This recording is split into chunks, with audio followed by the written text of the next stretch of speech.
The Clyde One Super Scoreboard Podcast with Lookers Motor Group.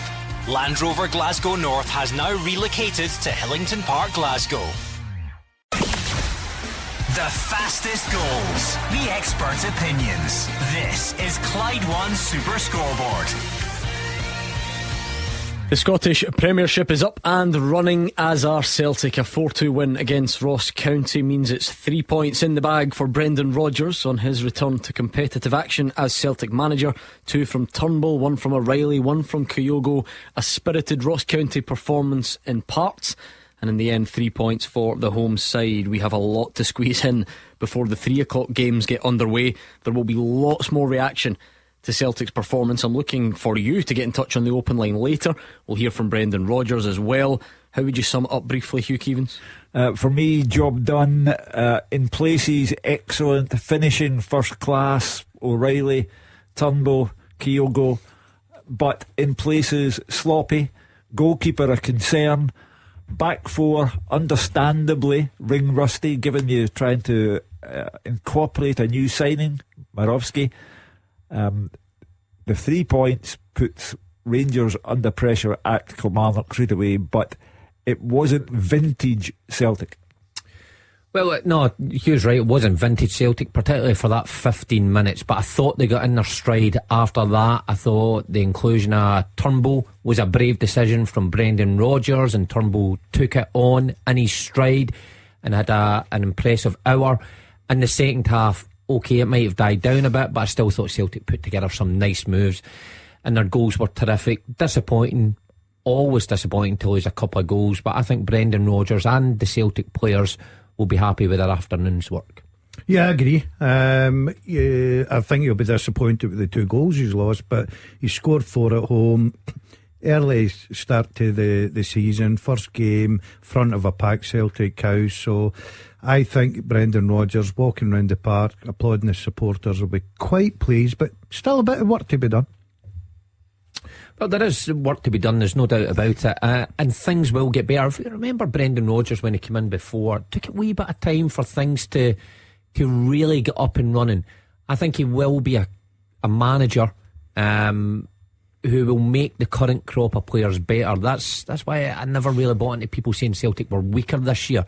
These players will develop, and they'll develop the way Brendan Rodgers wants them to look.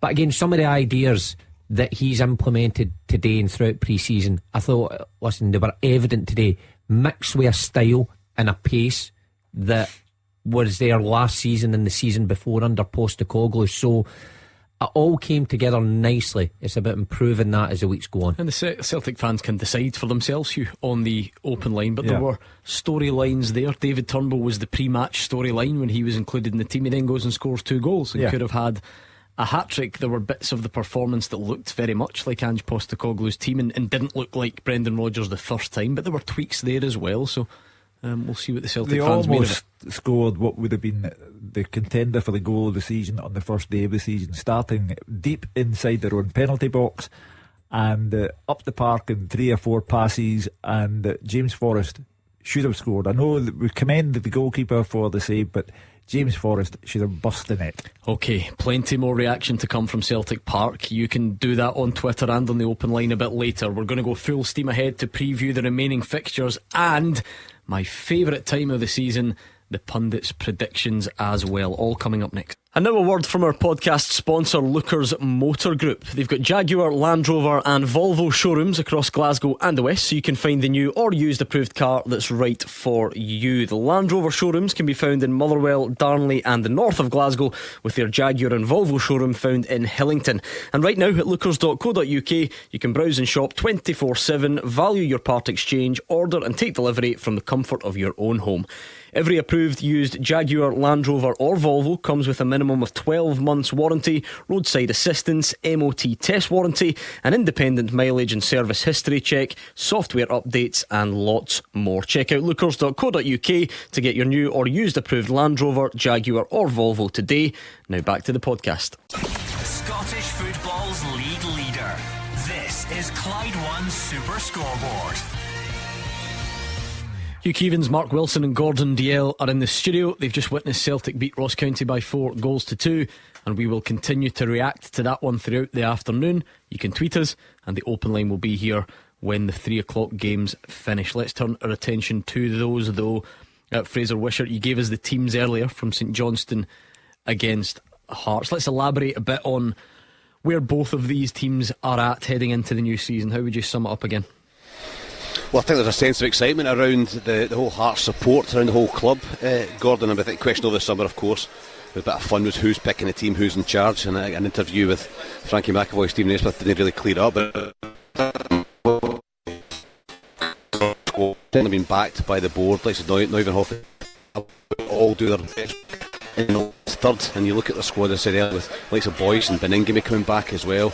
It's really Gala.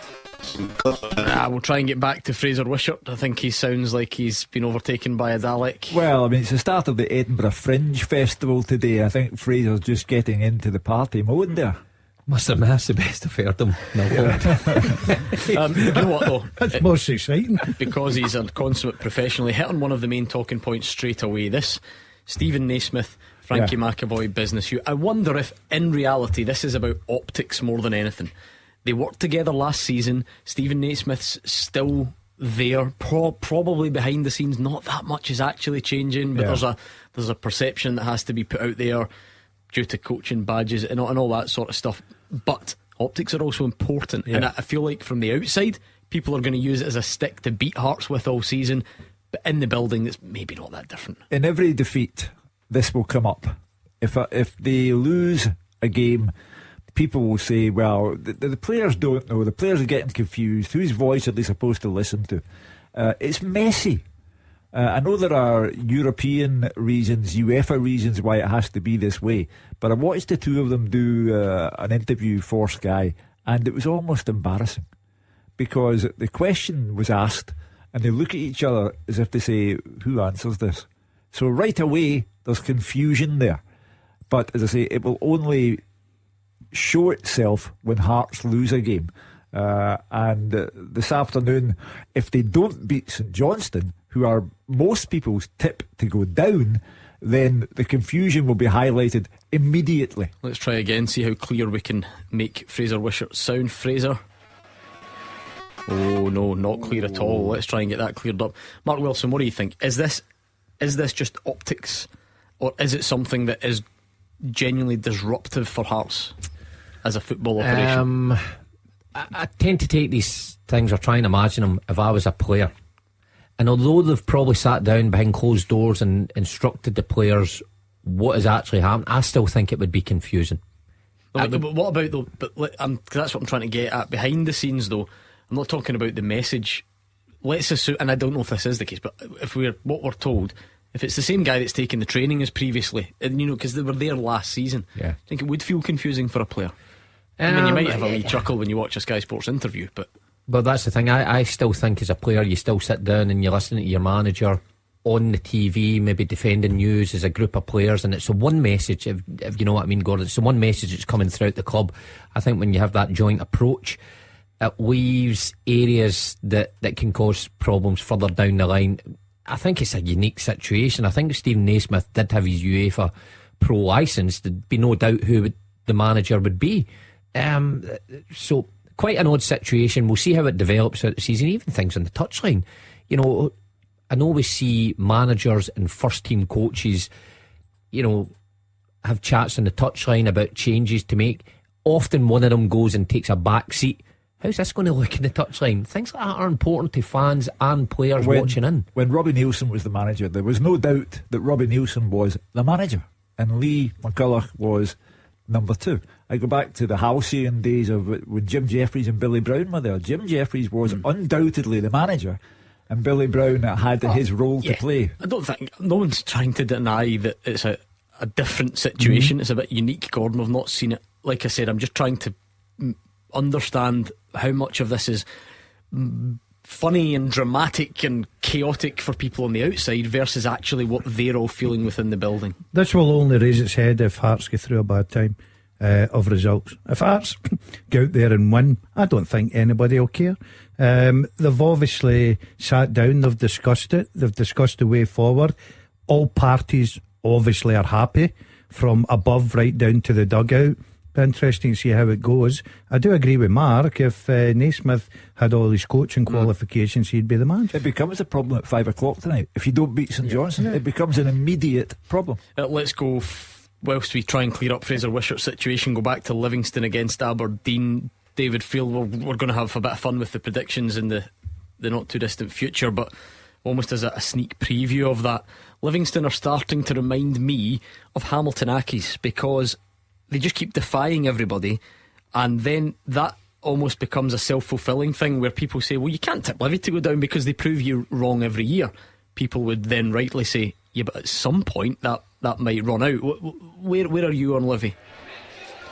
I think Livy will be completely comfortable, Gordon. I think Davy Martindale is just trying to build a siege mentality. I mean, I'll look at their bench today. Scott Pittman, Stephen Kelly, Stephen Bradley, Dan Mackay, who just signed from Hibs yesterday, Bruce Anderson, Morgan Boyce, Tom Parts. They're good players. I would actually argue today that Livy's bench is stronger than Aberdeen, so I'm not really buying into Davy Martindale's whole thing about the budget and how Livy are the poor relations of the league. I still think they've got good players. Yes, if you lose Joel Newbley, that'll be a blow, but I dare say he's probably going to find some money to replace him, so I think Livy will be fine. When we get to the predictions, I don't think they'll even be anywhere near the playoffs, to be perfectly honest with you. I don't think they'll be top 6, but I think they'll be comfortable in the middle. How keen will Barry Robson be to go and get that win, send out some sort of statement at the start, because they did finish third against all odds. At one point it looked like they get £6 million or thereabout for the guaranteed football in Europe, which puts them in a great position versus their rivals. They've actually sold quite well in recent years. You look at Ramadani yesterday, bought for around 100 grand, sold for around $1 million. Ross McCrory was sold in the summer. This could be a real chance, could it not, for Aberdeen to really kick on? Yeah, completely, and the recruitment's been quite good over the last sort of 18 months. They've signed well. As I said, I think they've brought in 8 so far, 6 permanent, 2 loans. They're going to sign more. They want Liam Scales, they want some more defenders. I think they might even add another attacker in there. Aberdeen clearly have a plan, they have a project. They've got funds from the board and the people who own the club, but they're also generating their own, which is hugely important. I think this is a massive game for Aberdeen, because, as I touched on earlier on, Gordon, there is a huge feel-good factor around the club. I mean, the crowd here today is genuinely remarkable. You don't really see it unless Celtic Rangers are here. I mean, it might even be over 5,000 fans coming to see him. They're expecting a big performance. The board have backed Barry as well. They've kept hold of Duke and guys like that, and they've also spent the money to get Clarkson, Shinnie back. Nicky Devlin, who's come from Livy, a really good player, good Premiership player. So I think it's a huge start for Aberdeen. It's a chance to go and win this game, but it won't be easy. Go on then. 12th to 1st. Take it away. How's it going to finish? You want me to be first? Yep. You're putting I'm your going to neck say on the line. Neck in the line. Winners will be Celtic. I just think they've got too much, and I think Celtic's business is still to come as well. I still think Celtic will probably add 2 or 3 players. Rangers second, Aberdeen third, Hibs fourth, Hearts fifth, Motherwell sixth, Kilmarnock, St Mirren, Livingston, Ross County, Dundee in the playoff, and St Johnstone to go down. Wow, what's piqued your interest there, Hugh Keevins? The fact that David Hearts fifth. Well, I have Hearts as fourth, with Hibs beneath them in fifth. David thinks that Livingston will be comfortable. I think Livy, there's such a thing as the law of diminishing returns, and we say every year it must happen now, and it never does. But I think they are playoff candidates. I have them in the playoff, and I have St Johnstone down. See, I'm glad I don't make the predictions, because I think you're right. Eventually Livy won't be able to keep doing it. But I think David's right. On paper, I think that squad actually sounds okay compared to some of them. Go on then, give us yours, Hugh Keevins. You teased us last night, remind us all. Celtic to win the title, Rangers second, Aberdeen third, Hearts 4, Hibs in 5th place, St Mirren in the top 6. The bottom 6, Kilmarnock, Motherwell, Dundee, Ross County, Livy in the playoff, and St Johnstone in the Championship. Everybody, so far, everyone for Celtic to win and St Johnstone to go down. Mark Wilson. Okay, I'll go Celtic to win it, Rangers second, Aberdeen third, 4th Hibs, 5th Hearts, 6th Kelly. So you're going Hibs above Hearts as well. Wow. 7th Motherwell, 8th St Mirren, 9th Livy, 10th Dundee, 11th Ross County, 12th St Johnstone. Wait till Andy Halliday hears about this. And after seeing a spirited Ross County, you've got. I know, I did think about changing my mind, but I was already down paper. Gordon DL. This is the one. I'm going full house with Celtic. Rangers No second. one going Rangers in here, okay? No, Rangers second. Hearts third. Aberdeen. What? Yep. Aberdeen, I think Hearts with boys and everyone back. I've got a terrific squad. Halkick back fit. I think they will be good enough. Packed houses at Tynecastle. Where am I? Aberdeen. Clydebank. Aberdeen. On the radio. Yeah. Aberdeen fourth. Hibs fifth. Motherwell. St Mirren. Ross County. Kelly. Livy. Dundee. And St Johnstone. No, what I love about this is I'm looking over at his paper. He's got three league tables written down. He genuinely has got 3 league tables written down. That's not ideal. And I caveat this every year by saying it's extremely tough. I'm asking you to do it a month before the transfer window closes and all the rest of it, but it's just a bit of fun. Tell that to the rest of the managers and players who take these things very seriously. Can we hear Fraser Wishart this time? Still here. Can you hear me now, Gordon? Just about. Yeah, it's raining here actually, really, really heavy rain. So thank goodness early on the season and the pitch is okay. So I've gone just ahead of Rangers. Then I've gone Aberdeen third. Got lots of money to spend. Europe. Oh, Fraser Wishart in his prime. Someone can send me over his thoughts. I got Celtic, Rangers, Aberdeen out of him. Yeah. That's for sure. I definitely did get that much. Is Kenny Miller the only man so far to have taken Rangers? I think some of the other pundits who are not on the show today actually did tip Rangers, you know. Right. But I think that's all to be revealed in due course. I think, in fact, I've got them here in front of me. Dave Galloway, do you wish to give predictions? Yeah, why not? Let's give Aberdeen it a go. for it. Aberdeen to win it. No, let's be realistic. First, I've got Celtic, then Rangers, Aberdeen third, Hearts fourth, Hibs fifth, Motherwell sixth, seventh place I've got St Mirren, Kilmarnock for me eighth, Ross County ninth, Dundee 10th, Livingston in the playoffs, and St Johnstone to go down. There we go. Gabriel will join us later. Maybe we'll get some predictions off him. You'll see this stuff on social media. We'll put them up as well. But lots here to get. Marvin Bartley, would you believe? Marvin Bartley has gone Rangers to win the league ahead of Celtic, and then I don't know if it's his heart ruling in his head, he's gone Hibs to finish third. I was going to say, where's he put Hibs? Bearing in mind that he's playing for the Masters team. Big Hibs fan is Marvin Bartley. Simon Donnelly won't surprise to hear Celtic first, Rangers second, Aberdeen third. Who's Marvin's left out the relegation teams. Doesn't want to upset anyone now that he's a manager. Simon has That's a gone crawler. St Johnstone playoffs, Livy straight down. Says Simon Donnelly. Incredible. That's quite something. We'll see. We will see. Strap yourselves in. I've got Marvin to win the title at QOS. Oh, don't tell him that. Yeah, I want him under pressure right away. If he wants to be a manager, he needs to be a big boy, and I've got him to win the title because I'll wipe the smile off his face if he doesn't. What else are you looking out for? I mean, can you see, for instance, are the trophies going to be shared around a bit more this season? Celtic have won, the treble in the last campaign. Yeah, I think that obviously every cup competition, Rangers Celtic getting his favourites, but if they meet each other in the rounds, then it opens the gates for another team. You look at Inverness. Would MD have predicted them last year? Absolutely not. But if you're an Aberdeen, Hearts or a Hibs or a Motherwell or teams like that, you'd be looking for a little bit of luck in the cup to get to your Celtic final. I think they'll be shared. I think Celtic will grab one of them, and So there'll be a double another for fight. Celtic. A double for Celtic. Rangers to win the other. No.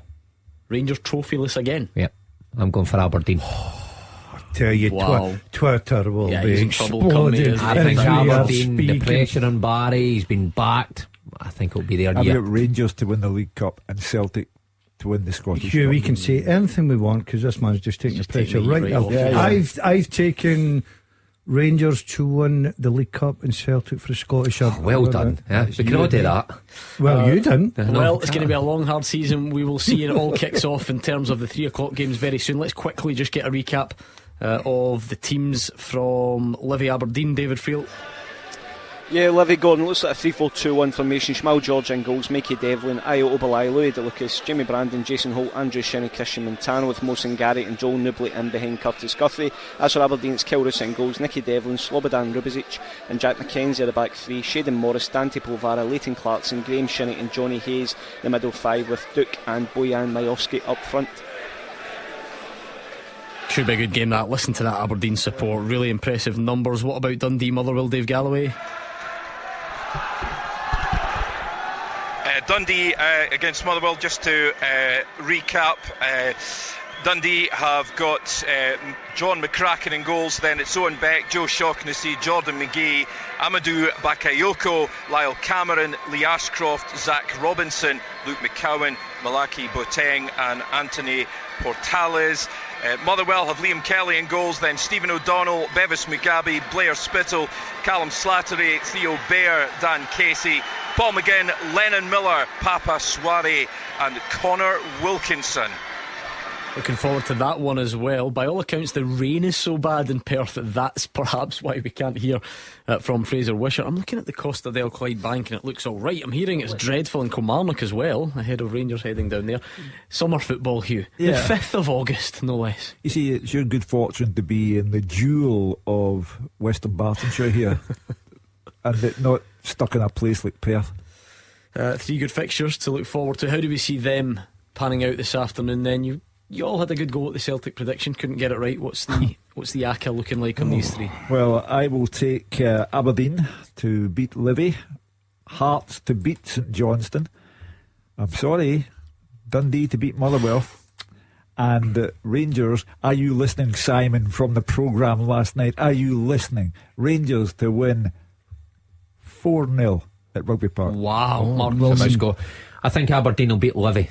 I think both teams to score there, though. I think we don't need to elaborate. Alright, okay. No. Alright, Hearts will beat St Johnstone and a draw in the other one. Dundee Motherwell. All the ways. What? Aberdeen, Hearts and Motherwell to win, Yeah. says Gordon Dale. There we go. It's been a long old summer for some of you. If you're a Celtic fan or a Ross County fan, it has restarted. But for the rest of you, in terms of the 3 o'clock games, it's about to kick off again. Strap yourselves in. In Glasgow and the West, this is Clyde One Super Scoreboard. Hugh Keevins, Mark Wilson and Gordon Dalziel are here, and the new season was already up and running last night technically, and it was already up and running in the Premiership this afternoon at lunchtime at Celtic Park. I feel like now it's really up and running though, because it's Saturday in a 3 o'clock. Hugh, where else would you rather be? This is real football time, this. Well, do you know, last Saturday I was in among the Clydebank Ultras watching the game against Benburb. Were you leading them? I was there with my grandchildren, part of a football crowd again. It's hilarious. But this is the business now. We're off and running. And I told you he would win the league. Queen of the South 1, Alloa 0. There he goes. Marvellous Marv. He's on his way. Queen of the South to be the champions. You heard it here first. Yeah. Well, you were right. You've been on form today. The team with the biggest support in Glasgow and the West. This is Clyde One Super Scoreboard.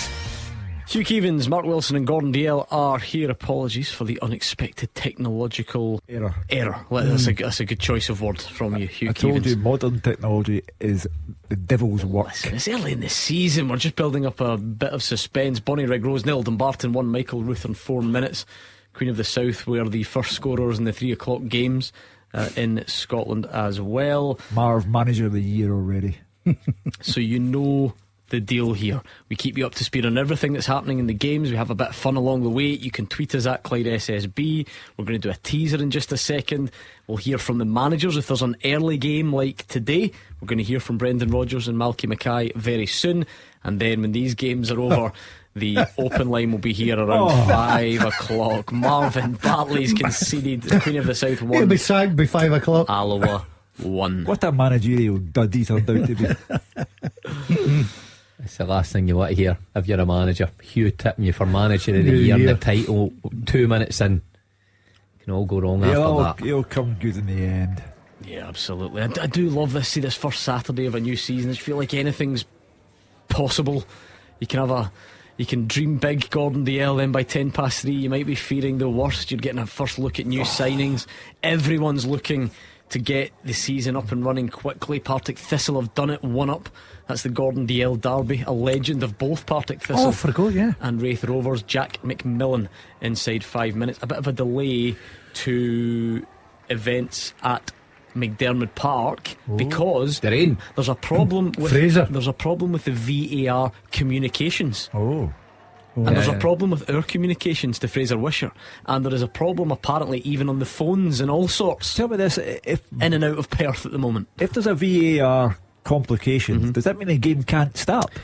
So you remember this actually happened in the English Premier League last season. It was Leeds Leeds, Arsenal or Arsenal Leeds. You play on without it, don't you? They delayed the game 45 minutes, 40 minutes or something, until they sorted it. I think ultimately, if there's a proper failure that goes on for X amount of time, we do this crazy thing, right, where we let the referee make the final decision. I know, bonkers, right? You imagine it.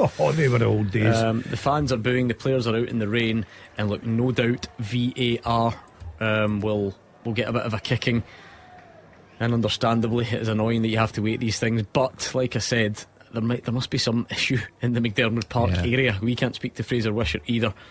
And I think it was around this time last season, even the riches of that game between Leeds and Arsenal had something similar. Somebody said to me it's a 4G problem, but I don't know what that means. Exactly. Just don't you concern yourselves. What we could do, whilst we wait to find out, and there are no goals in the other games either between Livy, Aberdeen and Dundee Motherwell, is for the first time this season, Hugh Keevins, and I'm looking forward to this. Let's do this. The first half teaser with the scottishsun.co.uk/football for the best football news and opinion online.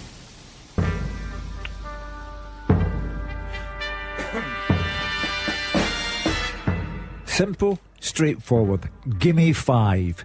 Last season, 5 players scored a Premiership hat-trick. Name them. Wow, I like it. Repeat it for me. Last season, 5 players scored a hat-trick in the Premiership. Who are they? Brilliant. At Clyde SSB, name them in one tweet. Do it quicker than everyone else. That is the aim of the game in the first half teaser, I should say. Let's see if Wilson and DL can come up with the goods in the studio. But out there, it is over to you. It is a race, so get your thinking caps on and tell us the 5 players who scored a Scottish Premiership hat-trick last season at Clyde SSB. It's a good start from Wilson, out the Wilson and DL partnership. Yeah. I don't know what you're mouthing to me. That sounds rude. So let's see. Is it right in? It's a very good start from the Wilson and DL partnership. See how it goes out They're there. on fire, let me tell you. Oh, I've got one to get. A bit of a correction there. It was Ryan Blair who put Dumbarton 1-up on Bonnyrigg Rose. You sticking with Dumbarton for your team? Have you got them to win League 2, have you? Yeah. I've not seen them in pre-season, but I'm hearing good things from the Rock. Alcatraz. Actually, I tried to go in the castle during the summer, but it was closed for redevelopment. I thought you meant Alcatraz. The Championship started last night, of course. We spoke about it earlier in the show. Very convincing. You can cheat here because you've seen 90 minutes of action. I don't know if it changes your mind. Who's going to win the Championship? I've forgotten already. Look up my sheet. I'll start off. You would think. No, Dundee United. I put Dundee United before they were 4 goals up at Arbroath by half time. You're off to a flyer, Hugh. I think Dundee United will be up there. I think Dunfermline. Wow, that's a big shout from you, Mark Wilson. The newly promoted team. Our colleague Stephen Mill will be delighted with you. On Thursday night I put Dundee United, so I'm off to a good start as well. Interesting. Look, we've got them all written down. I'll publish them at some point for humiliation, obviously. Down the line, you've tipped Dumbarton. Anything else? Anything else of note? What about Leagues 1, League 2? Quickly, we won't labour it too long. I went for Cove Rangers. Chatting to Paul Hartley the other day, and I was saying how he's looking, and he says, he said good. You said so. Right. But he signed. Listen, he signed Paul McGowan. Now Paul McGowan, divided opinion sometimes on him, but a very good footballer at that Falkirk level. For me. At some point I had a tweet from Brian actually saying this is the year. Brian's a Falkirk fan. This is the year they get out of League 1. Not a chance. Yeah, I think they've got some real good players in there. Please don't ask me to name any of them. The starting 11. I think Falkirk under John McGinn play some good football, they'll be good enough for that league.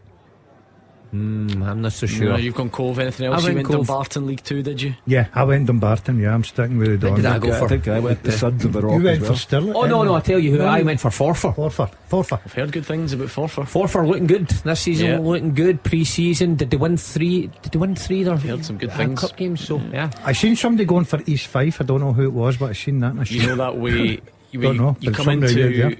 a new club in a new country and you're hoping it's the start of something great. Antonio Portales, Dundee's new Mexican defender, 93 seconds and he's off injured. A challenge from Motherwell's new signing Connor Wilkinson, and his afternoon is over. Nothing worse at the start of a new campaign, Mark Wilson. Particularly when you've just done a full pre-season and the games are the enjoyable bit, and then you're out for a long period of time perhaps, but not ideal preparation, particularly when you're trying to impress your home fans. So no, shame for the boy. Still goalless there though, still goalless in our other games. The St Johnstone Hearts game is now underway, about 10 minutes late. We understand a communications issue. I don't even know for sure, but it seems like there is something wider going on, because we couldn't speak to Fraser Wishart. I think even the phone lines were a bit ropey when we tried to phone him. So maybe that played a part, but we are underway, and I'm not 100% sure if they've gone on without VAR or if it's fixed. I would guess fixed, because I haven't seen anything to suggest Well, otherwise. let me ask you a question. You're the expert. Don't know about that. How can the game go on without VAR, but all the others do have VAR? You could claim that there's a discrepancy there. Well, like I said, if it goes down though, with 10 minutes to go, you wouldn't call the game off, you would finish it. So the same logic would apply. Like I say, football's gone on for hundreds of years without it, so you almost have to just take the rough with the smooth. Remember it went down in the Aberdeen Rangers Cup game last season? Yeah. It's Anyway, clearly not ideal, but like, I think if there was anything in place that you had to ask both teams, what do you want to do? I think both teams would say, 100%. let's get on with it. Who really cares? Maybe some managers would actually prefer it, having a good look at VAR last season. They'd rather go without it. Well, anyway, we're up and running in all three of those games. Celtic, of course, won their season opener against Ross County. I'll be looking for lots of you Celtic fans to get in touch at 5 o'clock on the open line and tell us what you made of it. What was good, what was bad, what was somewhere in the middle. There is an update to bring you on Carl Starfelt as well, and I think you might be quite keen to hear that. So please do get in touch. You can tweet us up until that point, but later on the open line. And that's what this show's been built on, Hugh Keevins. Saturday evening, you've watched your team, you come on and get it all off your chest. As I said last night on Super Scoreboard, last night was about supposition and guesswork. Now you have facts to deal with. Joe Hart, talking point. Morovsky, talking point. Turnbull instead of Hattati, talking point. So much to be discussed. 2 goals lost to Ross County at Celtic Park. Is that good enough? And they might have scored more. No. Marvin Bartley, Queen of the South 1, Alloa 2. He won't even last a month. Listen, his tracksuit will be in the charity shop within the next month. You better not start that carry on and start calling off here. Oh, he will. Let You know that things old don't one, go to yeah. That plan. can't go on here because He's been of loss. working in his back 4 all week.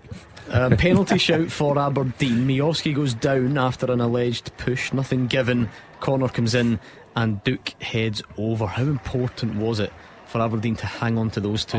Massive, absolutely massive. You think of the goals they've scored and the goal contributions that either of them have. If one wasn't scoring, so often another one laying it on, and some terrific finishes. So absolutely massive for Aberdeen, because they'll rely heavily on them. But of course the transfer window's not closed yet. You just wonder the tail end if someone might bid for them. Yeah, I was a bit surprised. 2 terrific players. It's a big boost of Aberdeen, and you see that by the size of the support that's down at Livingston today. They're expecting big things this season, and when you keep 2 quality players of that, then obviously there's goals there. I have to tell you that Ant and Deck have got all 5 hat-trick scorers already On the first half teaser. Well done, Mark Wilson and Gordon Dalziel. Thank you. On Marvin Bartley front, who's in goal for Queen of the South? Because they suddenly lost his goalkeeper overnight. He's got him in loan. That is disruptive. I felt for Marvin when I read that today. If you've got a goalkeeper coming on loan from a Premiership side, and the night before the season starts they recall him, even if he was going to be number 2, it's still Still disruptive to it your was plans. Murray Johnson, wasn't it? From Yeah, going back to from Hibs. Hibs, which is incredibly. And then what? I think Marvin then had to recall someone who was on loan in the Lowland League at Gretna, and so on, and on it goes. The football food chain, that's the way it works. Still goalless in our 3 o'clock games. Looking forward to finding out who gets the first goal of those fixtures. Of course, it did start earlier on between Celtic and Ross County on Flag Day. But what will we get in the 3 o'clock version of events? Absolutely nothing yet. A good tempo start though at McDermott Park after the delay. Kingsley's had a cross, Shankland almost getting on the end of it. You old strikers like to start with a goal in the first game of the season, don't you? Yeah, I was a bit superstitious. Seeing pre-season, unlike Murray, I didn't like scoring goals. I was so superstitious. That's ridiculous. No, What? I didn't. That's ridiculous. I That's Verging on utterly nonsensical. 100%, because I thought I don't want to leave all my goals in pre-season. So when the first game started, I always wanted to hit the ground. What do you running. mean leave all your goals in pre-season? If you were going to score Well, I during scored the 35 season, plus a season. oh, you would have had 45 if you scored 10 in I might pre-season. not have. I might have. You know, it's different. Did you deliberately miss in pre-season? I wasn't too bored if I scored or not, Hugh. No, I was more a did you link-up player. deliberately miss? No, not deliberately. I couldn't do that, but I didn't really get involved. You a were lot. just rotten. I was more of a runabout, It just doesn't sideways. surprise me. Right. You came up with something, overthink something like that. I Listen, do. one thing he can't be accused of is thinking. Yeah. Never mind This is the overthinking. theory of a man who doesn't think. And you notice in most of my clubs, my career, first game of the season I scored. Yeah, but not because you did. Yes, it was. Yes, superstitions there. It works. But I have to If say, I had scored in the pre-season game, I wouldn't have scored. the Dazzler gave me great peace of mind this morning when he came in, and I said to him, "Do you know who Avril Lavigne is?"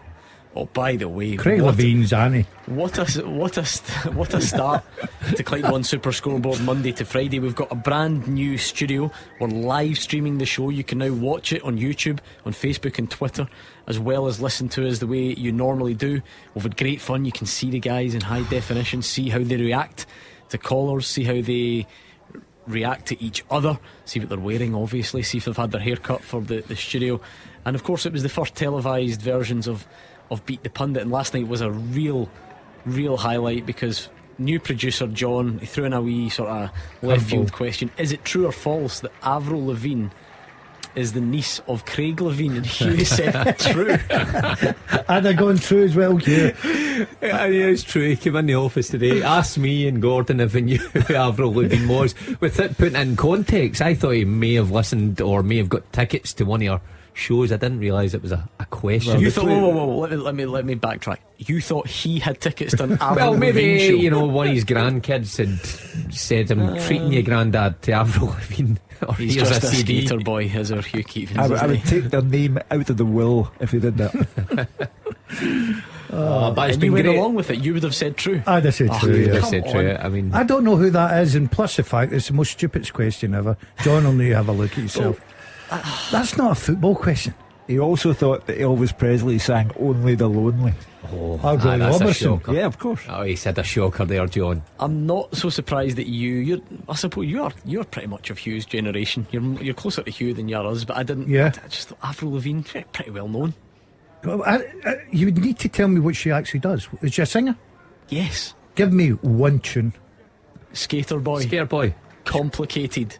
I've never heard. No, He was a fan, wasn't he? Oh, massive. oh, God, It was really? about early No, we discussed this 2000s. last night. That's the only reason.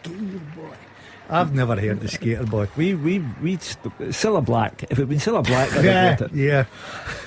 Black It's is the Cilla anti of Black, Ian Black. the mother of Eric Black.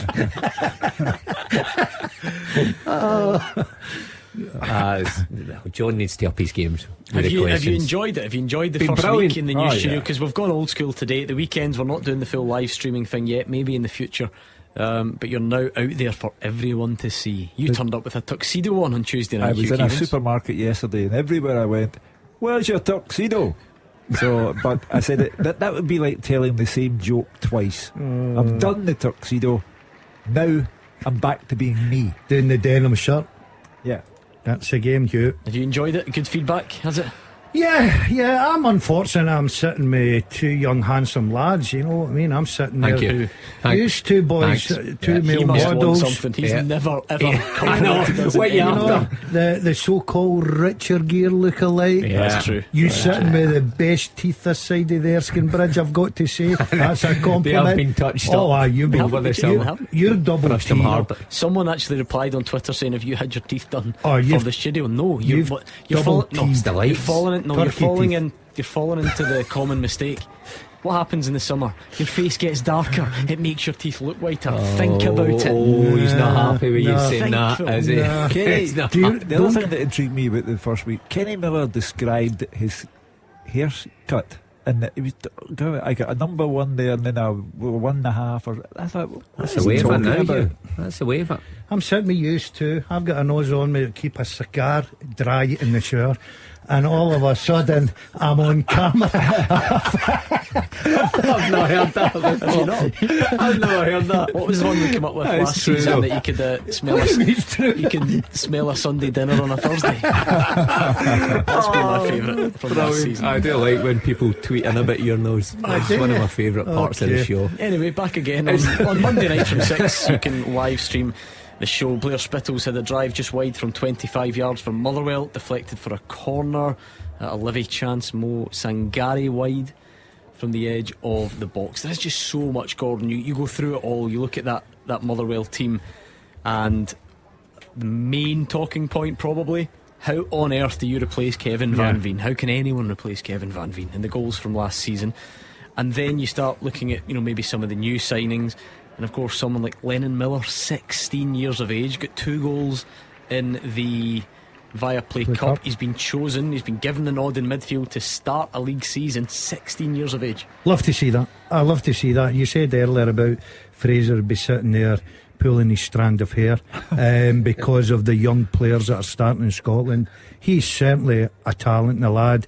And what I like about Kettlewell is the fact that, look, I don't care what age you are, you're producing the goods, get out there and play. But you're right in saying that, Gordon, to sort of replace Van Veen, it's a big pressure on the strikers, i.e. that's why if you're playing with Motherwell up front, you want to hit the ground running. That'll be a good game. You've got 18 new players between the squads there. It's incredible how things change now. Great for young Lennon. I was telling you yesterday, Gordon, when he was just born at the same time as my son, and we were quite close at that time, so used to kind of be in each other's company in their early years. And he's playing today. My son's probably not even out of his bed yet this afternoon. So that's the contrast with putting my son down. I was going to say, are you about to try and take credit somehow for what did you well, it's kick a in balloon my around living with room. 2-year-old Lennon Miller? Got him to chase things about the house, worked on his speed at a young age. This guy will take credit for anything. No, that was only when they were babies. How well connected is this guy? On Wednesday night he was taking credit for bringing James Forrest through the reserves at Celtic. Yeah, now that's true. He used to babysit Lennon Miller And apparently. James will back that up, and Lennon, if he's got a memory that stretches back He's to in- he was he's 9 months old. He's improved every player. Yeah.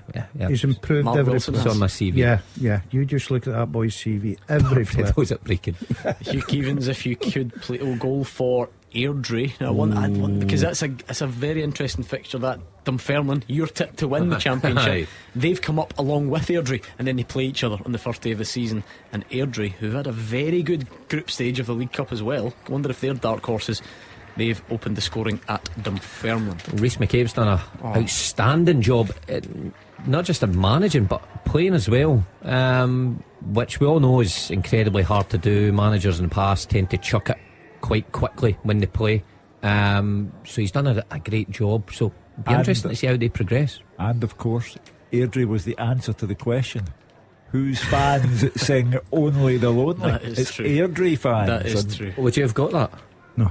I wouldn't have got that either. No. Former Airdrie manager and the only song I heard director was of football. Wilson and Dale Get on it. your way. We didn't hear that because there was no crowd there. They didn't sing anything. What is your teaser looking like, Hugh? We'll do some wrong answers if we can. Last season, 5 players scored a hat-trick in the Premiership. Who were they?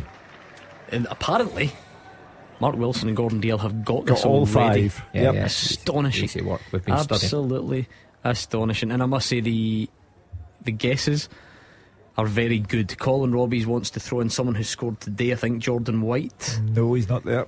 Okay. Sean McCready wants to throw in, and so does Scott want to throw in Josh Campbell. No. I must admit that does ring a bell. When was that? Did he score? Did Josh Campbell score a hat-trick? Wouldn't be like us to have a Steward's inquiry on the first day of the season. I would never Scored a doubt. double. No, he did. Got a hat-trick. He did. Six Who makes players. these questions up? Hugh, come on, Hugh. You need to do much better when you're preparing these questions. Only the lonely know how I feel tonight. Josh Campbell. Who did Josh Campbell score a hat-trick against? The Aberdeen game. The bye-bye Jim Goodwin. Out you go at the side door. 6-0 game. So the question is, last season 6 players scored a hat-trick in the Premiership. And there could be 7 no. Up until If anybody now. comes up with any ideas. It's a great start, I must say. But there we go. Will we call it 6? You'll need to delete the tweets. And well done if you've found the 6. See, we were just testing you on the first day of the new season. Add them to the list. There could be loads. There might be 15. 5 plus Just name 6. Name Out any of 20. It was any 5. Sorry, I meant to say any 5. Any 5. Yeah, exactly. Good game according to Fraser Wishart there between St Johnstone and Hearts. Competitive, both sides up for it. That'd be a nice start for St Johnstone. I know there's a long way to go, but their fans must be fearing the worst heading into this campaign. Well, especially when they tune into this show. I think most of us have tipped them to be relegated. It's going to be a difficult season for them, but look, they've got players up there that can prove everybody wrong. But games like this today, they've got to hit the ground running, especially home games. David Friel's the man who's sitting there saying, I told you about Livingston. There's Aberdeen with 5,000 travelling fans. Compared to Livingston, they are multi-millionaires, and it's still 0-0. We're only 25 minutes in. I know. You're getting more impatient as the season's gone. I think Barry Robson should be looking at himself. For St Johnstone, though, I did predict them to go down, but it wasn't purely just off the back of what happened in the Cup. You've got to look at them last season. And Stephen McLean came in and he backed up what he said, that he was going to go to Kilmarnock and he was going to win, and he did. But apart from that, you know, you look back over the months that preceded that. This first half teaser could be the worst of all time. Another one. It's the worst of all time. Jordan White got a hat trick against Dundee United. So he did. If you don't laugh, you'll cry. What I will say is I've got a bit of sympathy. I do have a bit of sympathy because there are popular websites out there that if you check, and they claim to be able to list all the hat-trick scorers, and they've got it wrong. I noticed that Jordan White and Josh Campbell weren't on there, but there we go, lesson learned. Queen of the South 1, Alloa 3. Oh, he's never coming in on Wednesday, is he? No, not a chance. Oh, he'll come in, but his tracksuit won't be on. Hang his head in shame. Connor Salmon still going strong, experienced striker for Alloa. Queen of the South 1, Alloa 3. This is the earliest. I mean, your season's predictions and putting the size for the championship is over and done with by 3:30.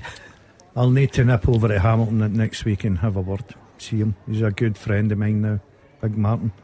Got a lot of time from. The man with no name. Who's his assistant manager? Has he got one? Grant Murray, is it not? Grant Murray, was it Hearts and Wraith Rovers? Hibs and Wraith, I think. Yeah. Was it Hibs? Sorry, my apologies. It might have been at Hearts as well at some stage. I can't remember, but yeah, I'm sure it is. Or certainly was last season. If he comes in here on Wednesday, I want a public apology. I'll be listening, and I want a public apology on air, live. The game's not finished yet, Hugh. There's only 30 minutes gone. It's clearly your fault anyway for that prediction. Would you care to hear from Brendan Rodgers after Celtic's Flag Day victory against Ross County? This is what he made of the overall performance. Over the course of pre-season, he's worthy of his place. He's trained very well, been effective in the games, and obviously today gets his 2 goals, and maybe could have had, at least another one. So now very pleased for him, but pleased for the team. It was always going to be a wee sticky game. How Malky's team play, they make it very difficult for you, and the Mark man-to-man, I think the last game they were here it was 2-1. So but I thought the players dealt with it really well, and they will get better, but yeah, it was pleasing. Yeah, obviously a lot of that centred on David Turnbull, understandably. Yeah. He's the main positive from the day, because when the team was announced and it's no Hatate and David Turnbull takes his place, then obviously that becomes the main talking point. But Turnbull vindicated the manager's decision. Brendan Rodgers is correct. He got 2 goals and he missed a tremendous chance to get a hat-trick. So when he says that they dealt with it well, they got the 3 points. Sticky game, is correct in that Ross County get 2 goals.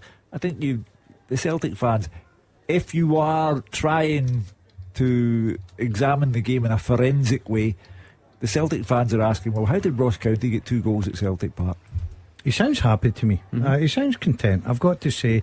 Yes, inside he'll be thinking, like you said, you set your standards, you don't want to be giving Ross County 2 goals, but give credit to Ross County. They worked very hard for them, probably deserved them on the day. Look, it's first game of the season, couple of new players in there, different methods really. You've seen different ways that Brendan was going to play. Yes, he still uses Taylor and Ralston coming in as a fullbacks, but I thought today Kyogo played a completely different role. I liked it. I thought he linked up brilliant. They look like they've been working on that. There's a long way to go in this season, but they're off and running, and it's a good 3 points. Dunfermline are level against Airdrie. Last season's nearly men from the Championship are 1 up. Dom Thomas has put Queen's Park 1 up at Inverness. That's a VAR problem there, because by the time Dom Thomas stops celebrating, this game will last till 8 o'clock. A bit of a feisty one by the sounds of it. Livy, Aberdeen, Sangari, Clarkson and others booked already. Mark, what did you make of Brendan Rodgers' comments? Yeah, with us, I think he sounded happy and content enough with the performance. Right to highlight David Turnbull's performance in there as well, because you've got to remember Hatate is a fan's favourite. You know, a lot of those going along to Celtic Park today, Hatate, the one that they always look forward to seeing, but when you drop him, the guy you put in has to do the job, and Turnbull certainly did that. And Brendan Rodgers saying they will get better. Take a wee bit of time, but they will get better.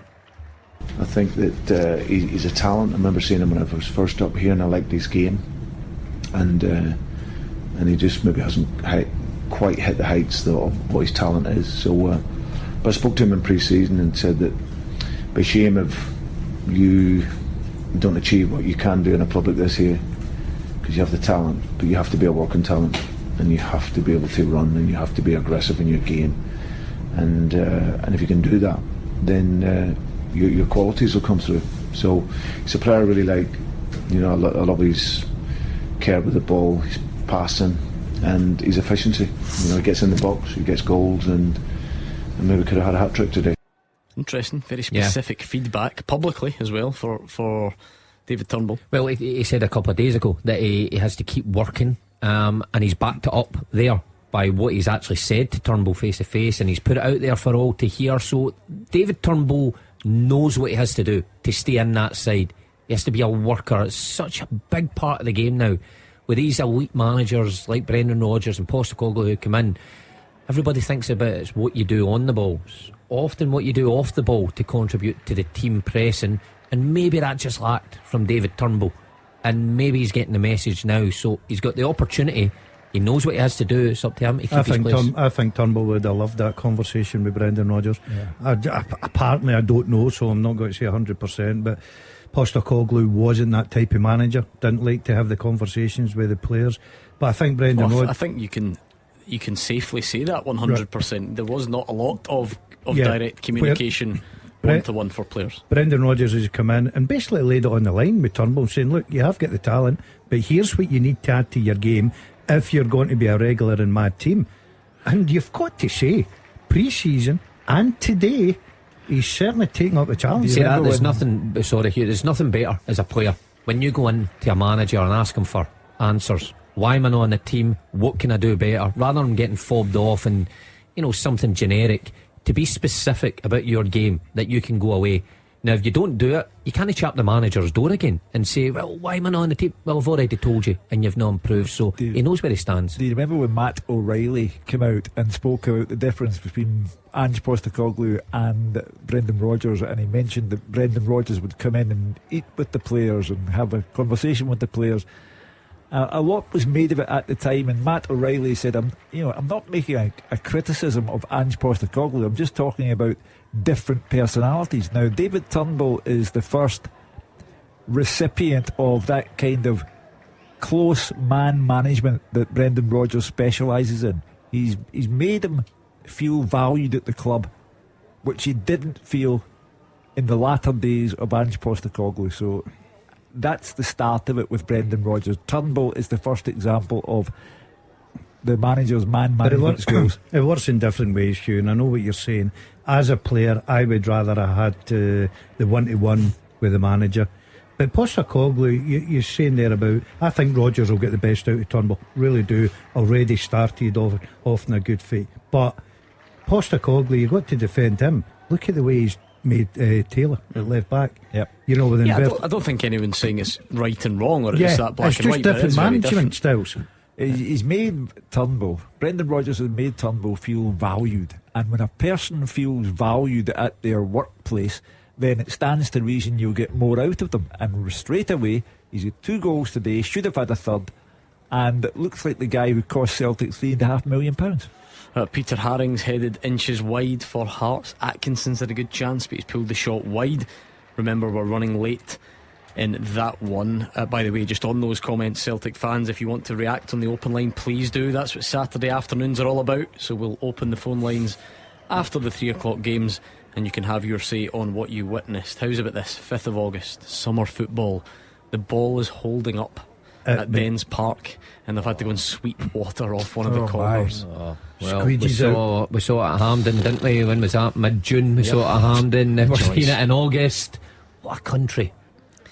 Oh, what did Paul Hartley say to you again? I didn't pick that one up. Yeah, because Cover 1-0 down against Hamilton Accies, actually. I forgot to tell you about that. Talking to Paul. Oh, yeah. Plenty of goals in their side. That was an own goal. They scored today. I'm going to text them saying you were right about that. Motherwell looking the more threatening in the rain there. Wilkinson's had a long Ranger well over the bar. Looking forward to the first use of the gold flash button on a Saturday afternoon. We did it in the early kick-off, but I like it when it's on the radio at 3 o'clock and all the games are coming in. Dan Phillips for St Johnstone booked for a late tackle on New Hearts signing Frankie Kent. Hearts fans wanted red. I think they have to settle for yellow just now unless that gets the treatment. He was sent off last season, was he not? Phillips, and I was probably a bit harsh. A good player, so he is. Yeah, he was very good last season despite St Johnstone's struggles. I think St Johnstone fans, because the scoreline's 0-0, will be pleased with that because Hearts are coming to town, big crowd. I think they would have expected the worst in the opening stages. They might just be a surprise package. I doubt it, but they might be. Say what you like about him, but he's an entertainer. Our pal Marvin Bartley, Queen of the South. Penalty, Gavin Riley, 3-2 now, or 2-3. Loving it. Comeback is on. Oh, can you imagine if they turn it round from there? He will be insufferable. That's the word, yes, indeed, that is the word. He actually didn't get to play Beat the Pundit live on our new stream on Wednesday night because he's a loose cannon when it comes to Beat the Pundit, but it was Simon Donnelly. He had to just sit patiently and wait for his turn. So we'll see when the coin lands his way. Partick Thistle, remember, still 1 up on Wraith in the Championship. Think of the Thistle fans this season, so nearly, or should have been, in the Premiership. I mean, but by the way, their season tickets, I think, sold pretty well. See, if you're going to lose a game like that, you don't lose it in Dingwall. It's too far to come home. Oh, the journey home, nightmare. No. Yeah. One of the coaches with R26, a Partick Thistle fan, I sorted out tickets for him, his dad and his brother to go up. And he was delighted up until 10 minutes to the end. Long journey down for him. Yeah, afternoon, Fraser, if you're listening. It seems like a long time ago, that, doesn't it? Yeah. So did you say in the opening game 70 days since Callum McGregor left at Scottish Cup? Well, I googled it, so if I'm wrong, blame someone else. Where has the time gone? Where has the time gone? What did you get up to? I played golf. Anything exciting? Because of course I don't go on holidays. Don't like holidays. No. The most ridiculous blanket statement I've ever heard. I think there's a lot of people out there would echo my sentiment here with us. But you could Because there's nothing worse getting up in the morning, having your breakfast, going down, sitting there in a towel, and continually getting up and looking about the Guess beach. what, right? Sitting in a towel, that's your problem. You need to pop some clothes on. It's frowned upon abroad. Oh my God, flip You flops don't on. have to do that. You can holidays. You can sort of do what you like. You know, you could go a city break. You could even go a golfing holiday. You could go to the beach. You could do a little. I will a cruise. only set foot in another country if I've got golf clubs with me. That's where I am at in my life now. I have no weird way to have your not life. at all. You got listen on Saturday morning. You go up Tinto Hill and you think that's a highlight. of Tinto Saturday Hill. morning. Whatever it is. Is it Tinto Hill? Tinto, good guess. Yeah. I mean, just to say you don't like holidays blanket. I just don't get it. I find them very, very boring, Gordon, I've got to say. What, beach holidays? I hate sightseeing, right? There's nothing out there I really want to see. There's nothing in the world. We've had this conversation. You must want to see something in the world. Absolutely nothing. There's nothing out there that would excite me. Man of culture. And I hate Like the beach. Taj Mahal, the Leaning Tower not of at Pisa, all. the The Sydney Acropolis. Opera Not House. at all. No. No. Genuinely nothing. No. I've seen the CN Tower. That was enough for me. Is that the highlight of the things you've seen? Yeah, I wouldn't even go and see Niagara Falls. Well, I just don't get it. I really don't. People photographs and not for me. What about a holiday at home? A staycation. Yeah. I was down at Alton Towers last week. You'd like You that? like that? You like Too the far. rides? It's a fair journey. It's a terrible drive down the M6. Oh, it's so terrible. It's a motorway all the way down. Nah, because you Do get. you like scary rides? Oh, I love a scary ride. Yeah, but I can imagine his face when they take a picture.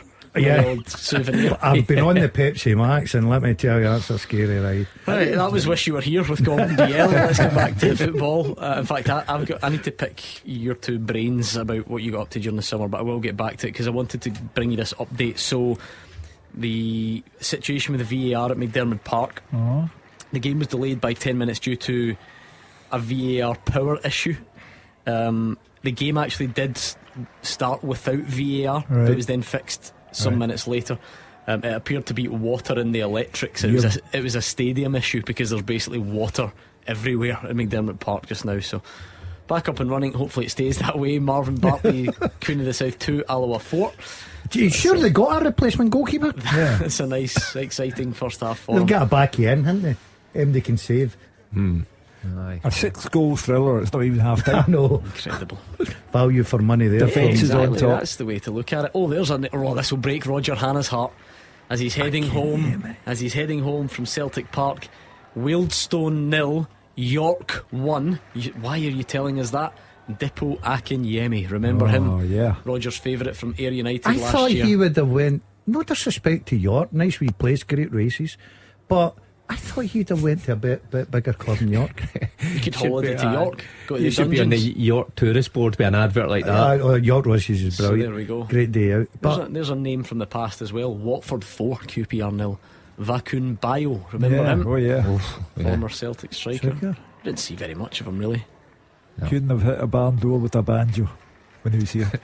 I was going to be more constructive in that, but along the same lines. I don't even remember seeing that much of him either though. There was a reason for that. no, You it was didn't right. give it. No. Sometimes clubs don't suit you, but obviously Watford. That's impressive. On the subject of things to see, when you were a United manager, did you ever see Robbie Burns' cottage? No. Why?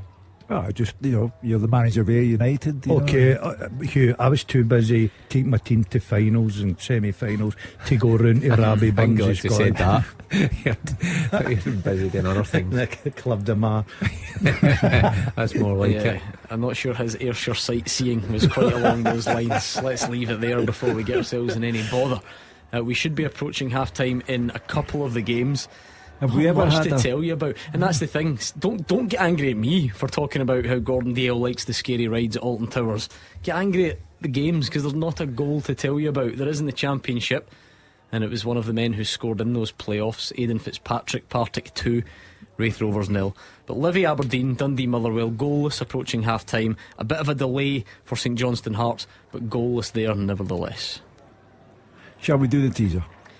I've no idea how many answers there are. Is it 5, 9? No, 7. 44? We're up to 7. It is definitely 7. As Unless far as somebody we else know, tweets in. why not? Listen, it's the first game of the season. Yeah. We're just having a bit of fun. People will let us off, I'm sure.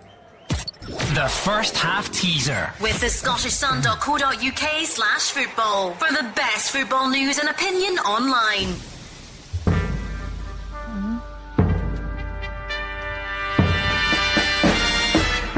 Last season, 7 players, brackets, we hope, close brackets, scored hat-tricks in the Premiership. They were Josh Campbell, Jordan White, and good luck to you if you got them, Lawrence Shankland, James Forrest, Kevin Van Veen, Real Abada, and inevitably Kyogo Furuhashi. Well done if you got it right. I'm not entirely sure what the podium looks like because we don't know who got the 7, but Michael Smith did well, Ross Flanny, Dylan Patton and others will maybe do a more comprehensive list as the afternoon goes on. It is half time in some of the games. Lots of feedback about you and Alton Towers coming in weirdly.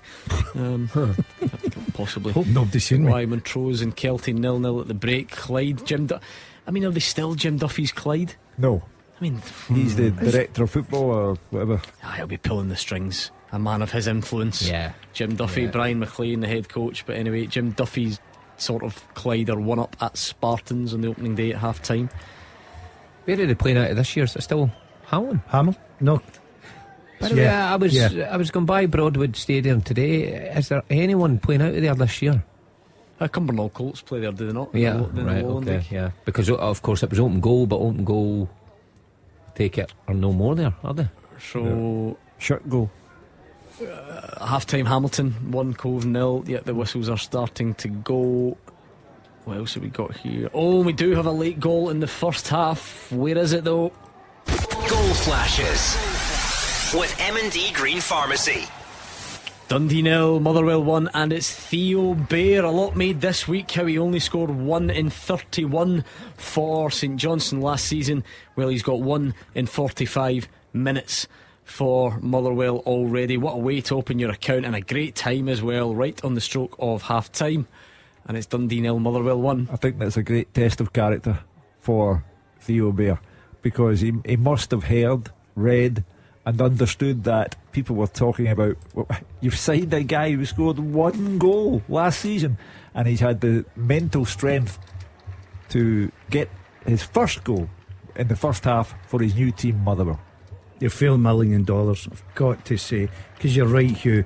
As a striker, you're going there, that reputation, people talking about you.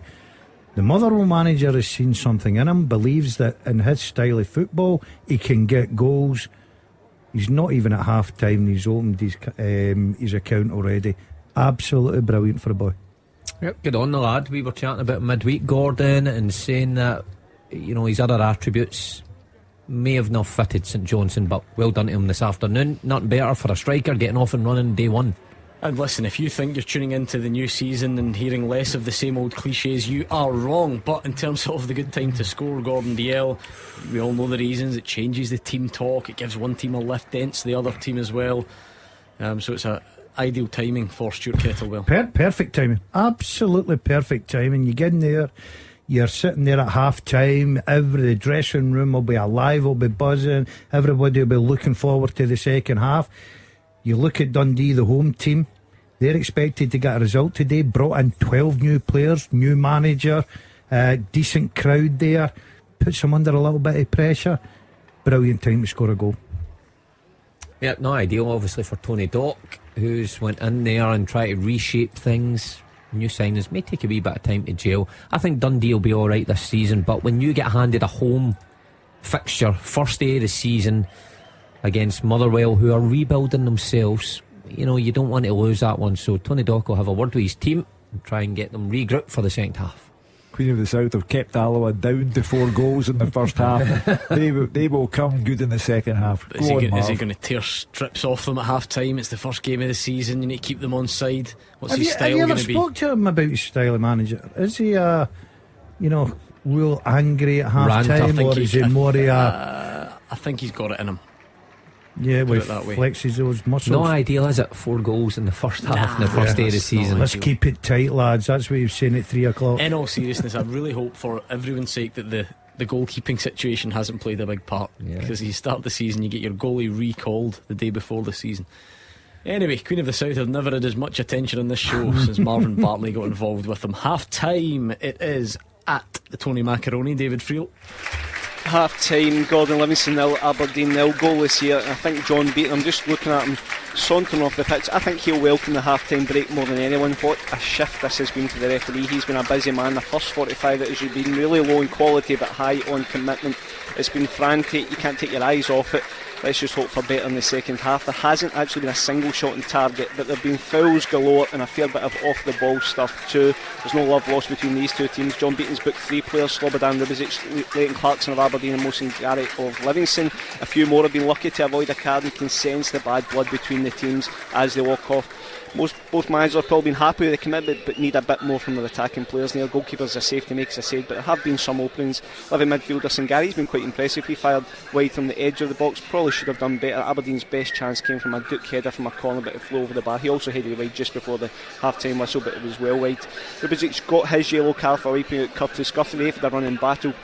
He then survived a VAR check for a red card. He looked a bit worried, the Serbian, but he got off with it. David Martindale's probably a happier manager, but Barry Robson will be looking for more for the likes of Leighton Clarkson and Duke in the second half. I think both teams can do much more in the final third. Half time, Livingston 0, Aberdeen 0. Come on, give us a goal. We need something there in the second half, please. It is half time at Dens Park. Let's speak to Dave Galloway.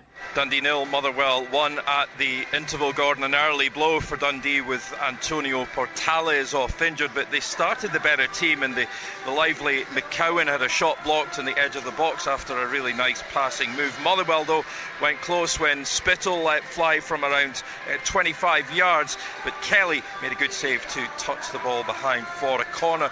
The game opened up a bit as the first half progressed. Wilkinson had a shot to charge down after making a good position for himself on the edge of the area, and at the other end a really nice good driving run from Mulligan. However, his shot was high, wide and not so handsome. In the 46th minute the deadlock was broken. The Steelmen scored. Lovely build-up play. O'Donnell pulled it back for Bear to sweep the ball home with a really tidy, clinical finish. It's a close game.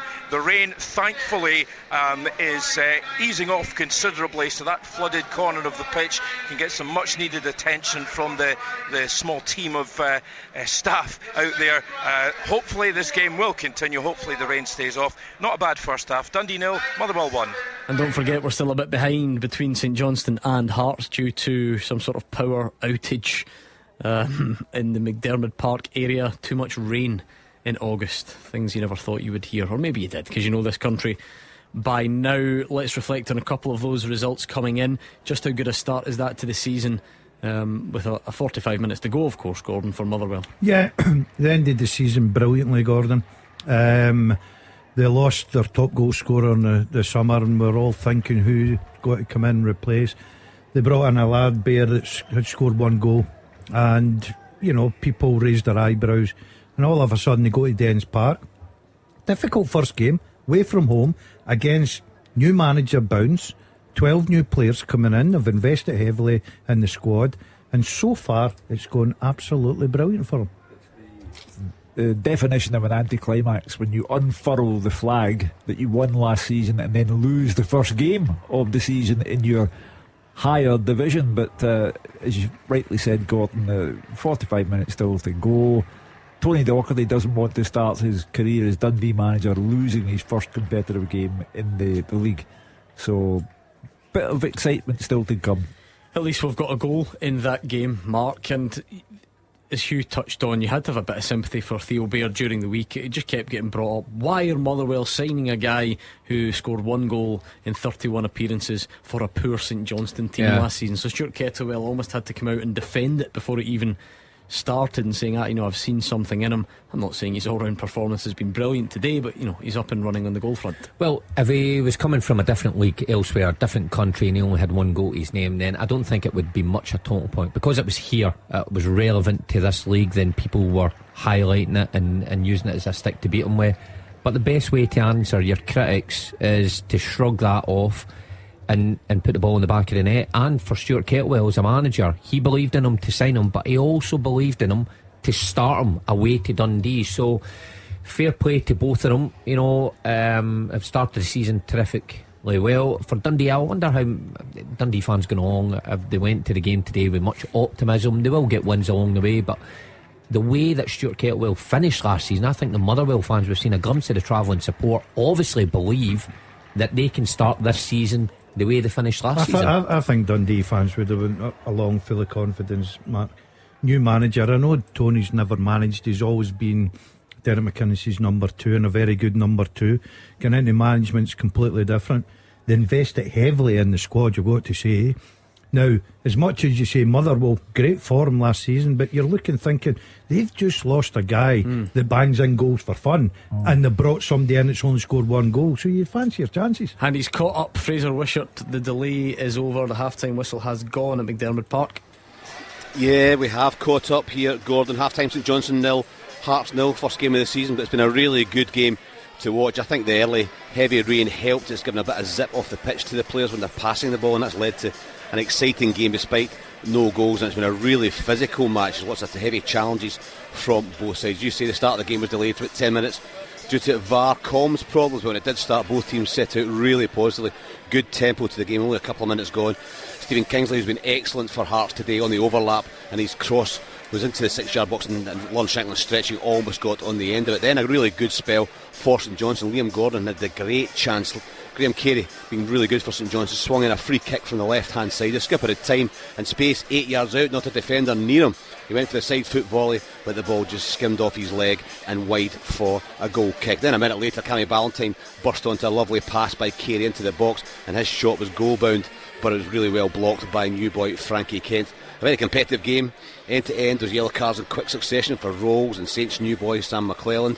Hearts new boy Frankie Kennan headed wide, just about a yard wide from a Stephen Kingsley cross. Hearts then closer to the open in 23 minutes. Callum Neuvinhoff, another new boy, involved twice in a move, crossed into the box, and the ball just bounced up into the air. Peter Haring from about 10 yards headed the bouncing ball inches wide. Then right back, Nathaniel Atkinson found himself free in the box. Really decent chance, but the Aussie defender pulled his shot across goal and wide. So Johnson really giving their manager the reaction he wanted from last week's poor results here against Stirling Albion. Very physical, their challenges, chasing every ball. Dan Phillips was next to see yellow, late tackle on Frankie Kent. And then Saints defender Aldari Olafunwa almost marked his debut with an own goal. He got his head to a Stephen Kingsley free kick. Unfortunately for him, the ball just bounced inches wide. Lon Shankland then tested Mitov for the first time. He struck a volley really well, but straight at the goalkeeper. And at the other end, Phillips did similarly, got a really good strike on a loose ball, but his volley was straight at Xander Clark. The weather's got better as a half 4 on. All we need is a goal or two, because it's been a really good 45 to watch, full of action. Half time at McDermott Park, St Johnstone 0, Hearts 0. A bit of a dramatic one off the field for you, Fraser Wishart. I can't believe we've got rain issues in the opening day of the season, which had a knock-on effect to your VAR communications and all the rest of it. When it actually got going, does it feel like a bit of a relief for the St Johnstone fans that it's not been the really poor start that many people were tipping? Totally. I mean the game did start in really heavy rain, and dark clouds had come down from the hills around Perth, and that was affecting probably my signal as well as the signal for the VAR comms. But I think St Johnstone fans will be delighted with their players' performance. I think Steve McLean will be delighted as well. They've been really up for it. They've harried, they've chased every ball, they've been close to scoring at certain times as well. Had a good spell at the start and at the end of the half, and a couple of really good half chances as well. The one on Liam Gordon was an absolute sitter, 8 yards out, free kick, just went to side foot it into the back of the net, just miskicked it, and it's scuffed off his leg and wide. So I think St Johnstone fans will be really, really happy with the way their team's performed. Hearts have been good as well though. In spells they've had lots of pressure. Kingsley really impressive in the left back area, getting into good areas, putting some good crosses in the box. So all in all, a really good 45 to watch. It's like a couple of goals, that would be good. A couple of goals would just, I think, lift this game and lift the excitement as well. But it's been a really good 45 to watch. Yeah, I mean, David Friel, are you hoping for better in the second half, I assume? Yeah, Gordon, I just think the attacking players just haven't got going as well. You could talk about good defending, I suppose, but like some of Miovski, Duke, Leighton Clarkson haven't really affected the game. Nubly, Guthrie, Sangari have worked really, really hard for Livy. Again, haven't really got any positions to finish, and I think that's what both managers will be saying. There's no doubt in the commitment. They're flying into challenges. There's, it's full-blooded stuff, but I just think that little bit of class could win this game for either team. How's the Shinnie versus Shinnie battle going? Actually quite quiet. I'm quite surprised. As I said, some running battles across the pitch, and there's no love lost between the teams, but the two brothers, listen, there's been a couple of tackles, but no, I mean, Graham Shinning's actually been quite calm today, and Andrew Shinney isn't that type of player, I suppose, but there's still a second 45 to go, so you never know. Yeah, did you know they're not the only set of brothers going head to head in the SPFL today? Well, I set an extra teaser since we made such a backside of the first one there, where if anyone can tell me who the other brothers are anywhere in the SPFL playing against each other today. Kelly brothers? No. Just shout a random name, or Brown. what do you mean, Liam? No, I don't think that's the idea. We You just shout like shout a generic random name. surnames. You can get back to me later on. It wasn't intended for you to get stuck into it right now. Anyway, I think that's us pretty much up to speed on half time. I can't believe it. A weather report, Dave Galloway. Is that pitch going to be fine in the second half now? Yeah, it's looking a lot better now, Gordon. The rain has pretty much gone off now. The pitch actually looks in great condition. It looks like a bowling green, but then when the players were running about on it, there were puddles appearing. The ball was stopping in certain places, but that particular corner of the pitch, the left hand side as I look at it, that's what was giving particular cause for concern. They're still out with the squeegees, just getting a little bit more water off the pitch, but it's not quite of Hampden proportions, I would say, thankfully. Hampden was a real dark, well, literally a dark moment in the summer. Hopefully no repeat of that. We don't want the players getting taken off the pitch for 40 minutes, an hour. Dave Galloway having to sit there and wait. But yeah, there we are. I think we're hopefully going to be fine up there at Dens Park, and we hit the half-time break a bit later there at St Johnstone again because of the weather, Hugh. What's going on? And this guy says he doesn't like holidays. There's a reason people head off to the sunshine. Scottish football affected by climate change. Who would have thought it? Yeah, this is really going to be the forum for that debate, isn't it? You can just imagine. Greta Thunberg tuning in. We've got enough to worry about with VAR and leave that. Who are the brothers in the SPFL? I'll see if any Everly brothers. I'll see if any clever clogs I've got out there. it. Righteous I'll brothers. see if any clever clogs out there tweet me before the end of the show. It's hard to keep up actually now with VAR and extra stoppages and delays, but we must be pretty close to games restarting. Would that be fair, David Friel? Yeah, players not out yet, but I think the subs are just kind of winding down in terms of the warm-ups. I don't imagine we're waiting too much longer. With 5 minutes added here, so I would imagine in the next couple of minutes the players will be back out. Anything of note in terms of players that have caught your eye, or debutants that have done anything good, bad, or somewhere in the middle? Yeah, I mean, as I said earlier on, Rubizic, the big Aberdeen centre-half, he's well suited to Scottish football. He's an absolute unit. Big Serbian centre-half. If you looked up a picture of a centre-half, you'd probably see him. He's identical one, but I just wonder whether Barry Robson will be telling him to calm it slightly, because he's on a booking already. He's went through Guthrie a couple of times, so I mean he can it, but I do think the one that stood out for me for Aberdeen's been Dante Polvara, young American midfielder. He went back and loaned to the States last year, but he's come back and looked a completely different player. Really leggy, gets about the place, good player, so he has impressed in the first half. But Aberdeen's main players, your Duke and your Miovskis, just haven't really shown up so far. Have you seen the centre back in question?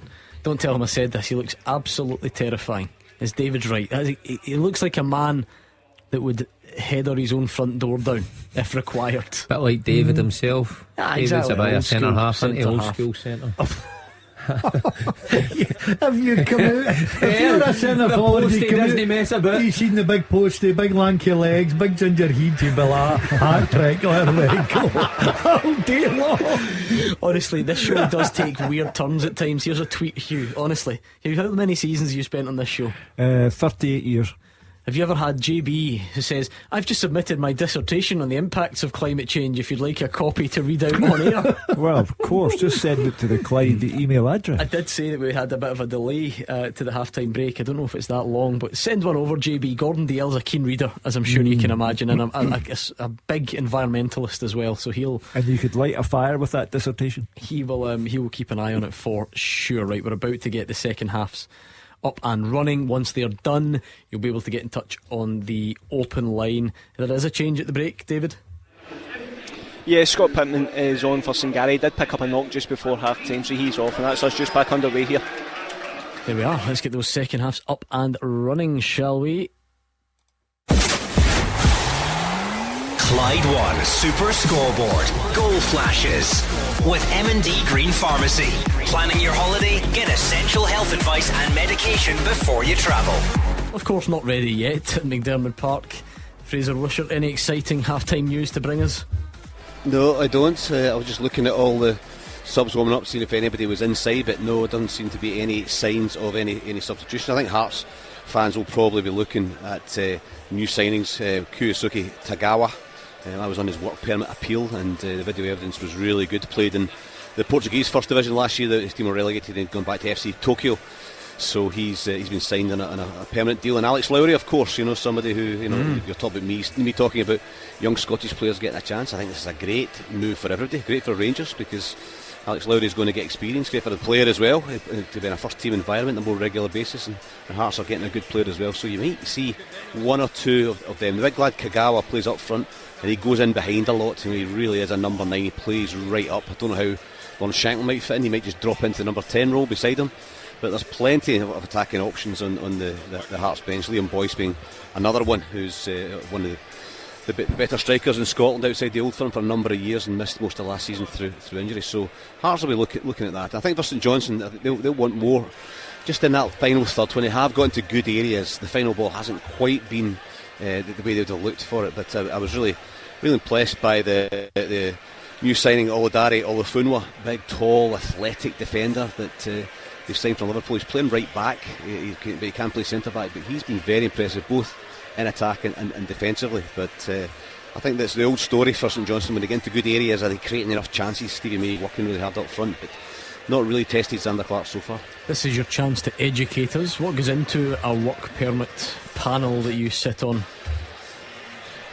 Yes, well, the club, it's a points system, which is very complex. You get points for certain things like the standard of the league, how many minutes you played in that league as well. So there's an automatic pass if you reach 15 points, but if you don't, there's a panel which is representatives from the SFA, the SPFL, myself, or one of my colleagues from PFA Scotland, and 2 independents who are usually former managers or former players, who get to look at video evidence. We get to look at the contract, we get to look at testimonials from people in those countries or managers they've played under as well. We have to make a decision whether they'd be of the highest calibre or will they be able to make a significant contribution to Scottish football. And Kagawa was quite a straightforward one. It was very, very impressive and a good investment by Hearts as well, so clearly they rate him very highly. So I think he'll be an exciting player for Scottish football. And I think when you look at Hearts and Hibs and Aberdeen, the managers can't complain because they have been well backed by their clubs, and I just hope that they're not going to challenge Rangers and Celtic for the title, but you hope over 90 minutes that they're able to at least challenge and take points off the Old Firm and lead to a bit more of an exciting season. Absolutely. Right, we're nearly up and running in that one. We're well up and running in some of the 3 o'clock games. Queen's Park are already 2 up at Inverness. Tom Robson on 48 minutes. That's a bit of a scoreline, Neil. I mean, Inverness, Scottish Cup finalists, and Queen's Park now with the new manager. They've renamed their ground, the City Stadium, that will be up and running shortly. It could be the makings of something there, something very interesting. Yeah, so we have got games that are well into the second half. Fraser Wishart's not up and running yet. I'm going to bring you some interesting, shall we say, team news from Rugby Park in the not too distant future as well. So remember, as things stand, Dundee trail Motherwell by a Theo Bair goal to 0. Is goalless. St Johnstone Hearts, same story. Livy Aberdeen as well. So we need some more goalmouth action in that second half, please, if you don't mind. And hopefully it's an exciting end to the afternoon game. Day 1 in the Scottish Premiership. Really looking forward to the season ahead. So much excitement, we hope. Just maybe not seeing that in the 3 o'clock games, Gordon Dale. Yeah, it's a bit tense in the other ones. We got off to a great start with 6 goals at Celtic Park. I thoroughly enjoyed the game. I thought it was really entertaining. Motherwell getting an important goal just on half time, but Livingston, Aberdeen, always a difficult place to go. If Aberdeen get 5,000 supporters down there expecting big things. Hearts again up at St Johnstone, a big support, expecting big things. We'll get goals second half, there's no doubt. No doubt, he says. No doubt. I think he's right. You know, with the attacking players on show at both grounds here. You know, you think Aberdeen, what David Friel went through there, but Hearts, Fraser rightly going through that Hearts side. You know, Shanklin's the main man, but when you go through some of the others that they've got, you'd be surprised if that ends goalless. I feel for Christopher Hudson. He's answered my mini teaser where I said, who are the other brothers apart from the Shinnies who are going up against each other anywhere in Scotland? And he says the Devlins. Problem that they're not brothers, they just happen to have the same surname, one playing for Livy and one playing for Aberdeen. So he's not got the answer? No, yes, not, because they're not related. So there we go. Anyway, Hugh Stutt, look at his face. Oh, it's niche. Come on, there's a personal reason I've asked it. I don't expect many people Don't you to know, it. Hugh? Oh, I just thought we know. I just thought the anoraks out there might have managed it. We know. Put Hugh out of his misery. Even though you told me yesterday and I did forget. There's a wee family connection for me. Well, That's why you I didn't mentioned it. tell me, and I Leach got brothers. The Leaches. Stirling Albion against Edinburgh City. How's the game going? 0-0. Sounds like a Oh, classic. hold on. For Edinburgh, is Big Uzi playing? The full family's there. Well, you told me you spent your summer being a big fan of Uzi. By the way, Big Uzi, see? Edinburgh City He was striker. in Love Island. Went on Love Island in the summer. No, He's an absolute heartthrob. Calm down, Mark Wilson. Oh, he was, and he's a lovely fellow, so I'm a big fan of Uzi Honestly, this season. Mark was speaking to me, but I think Mark's taken by Uzi, quite frankly. and he plays with Edinburgh City up front. Aye. He played for Albion Rovers as well, did he? Before that, I've never heard him. I wish Love Island was about when I was playing. Can you imagine a heartthrob going on that? with a feather cut. He's been called many things. I don't think Hugh, so. did you tune in to Love Island, given that it had an SPFL connection? No, I'm more Burnt Island than Love Island. I see. You guys aren't doing your homework. I was Mark keeping abreast of Scottish football, just seen the You're certainly doing I that. must admit. I maybe should have chose a different phrase here. Yeah. Yeah, because I must admit, it passed me by, but you were telling me you were. And do you know what? He's nowhere to be seen. Is he not? He must have overexerted himself. That's in the tiring, by the Is he way. in the And that tub? villa. It's That tub tiring. or something He's there? overexerted himself Aye, in the summer. especially when you get put in the. Is it the hideaway they call it? It's tiring. Listen to this guy. Oh, yeah. Listen to this. And the hideaway. Plenty of action. The depths that this show has plunged Listen, to. our listeners, they would have been watching think as well. so? Oh, 100%. Okay, now that the second half's are up and running, I'm going to give you Rangers team news in about a minute max. So what we'll do here is we'll set this up to give maximum time. Good. The second half teaser. With the scottishsun.co.uk/football for the best football news and opinion online.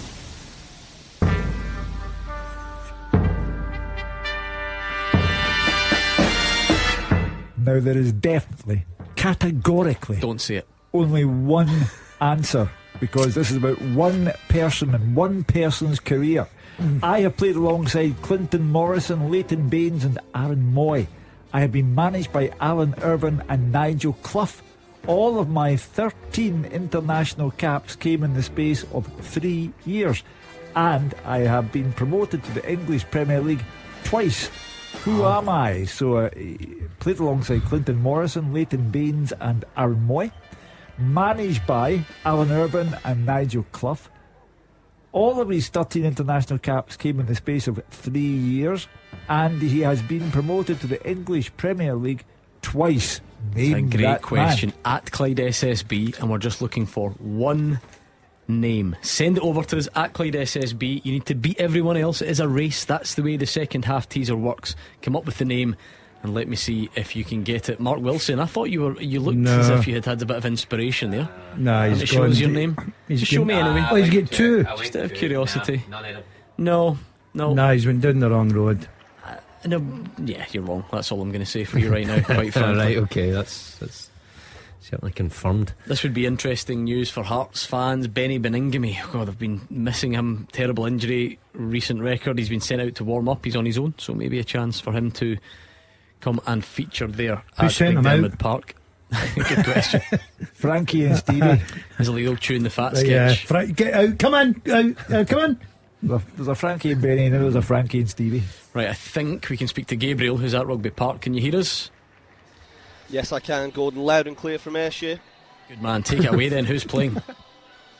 Well, it's massive team news as Rangers attempt to wrestle the league title back from Celtic. It all begins today, and Michael Beale's men know they have a monumental task in front of them after a summer of change at Ibrox. I've just had the team news from the away changing room here. 4 new signings start. Latest addition, Jose Cifuentes, is amongst the substitutes, and Connor Goldson comes straight back in to the starting 11. A huge boost for Michael Beale. So here's his first team of the season. Jack Butland is in goal. Captain James Tavernier will play right back with Connor Goldson and John Suter at centre half. Borna Barisic is on the left hand side of defence. The midfield 3 is Kieran Dow, John Lundstrom and Nicola Raskin. Abdullah Sima and Sam Lammers play behind Cyril Dessers up top. The substitutes are McCrory, Hadji, Jack Cantwell, Cifuentes, Matondo, Roof, Balogun and Danilo. I can see Michael Beale on the pitch here. It's massive team selections he has just made. How will it play out? We'll wait and see. I will give you the Killy team as soon as I get it. I like that, Hugh. There's a few talking points in there. Yeah, Dessers up front, a lot of burden on his shoulders, but on the shoulders of everyone who starts that game at Kilmarnock today, and the Rangers fans occupying one of the 4 stands at Rugby Park. Will be very interested to see Cifuentes if he comes off the bench, because for someone who played at Los Angeles, the belief that the fans have in him is quite astonishing. How much do they really know about him? So interesting to see him. They say Kilmarnock is the LA of Ayrshire, though, do they not? Well, not in my experience, no. Mark Gordon, did anyone have Todd Cantwell to be left on the bench for the season opener? That's a big surprise for me.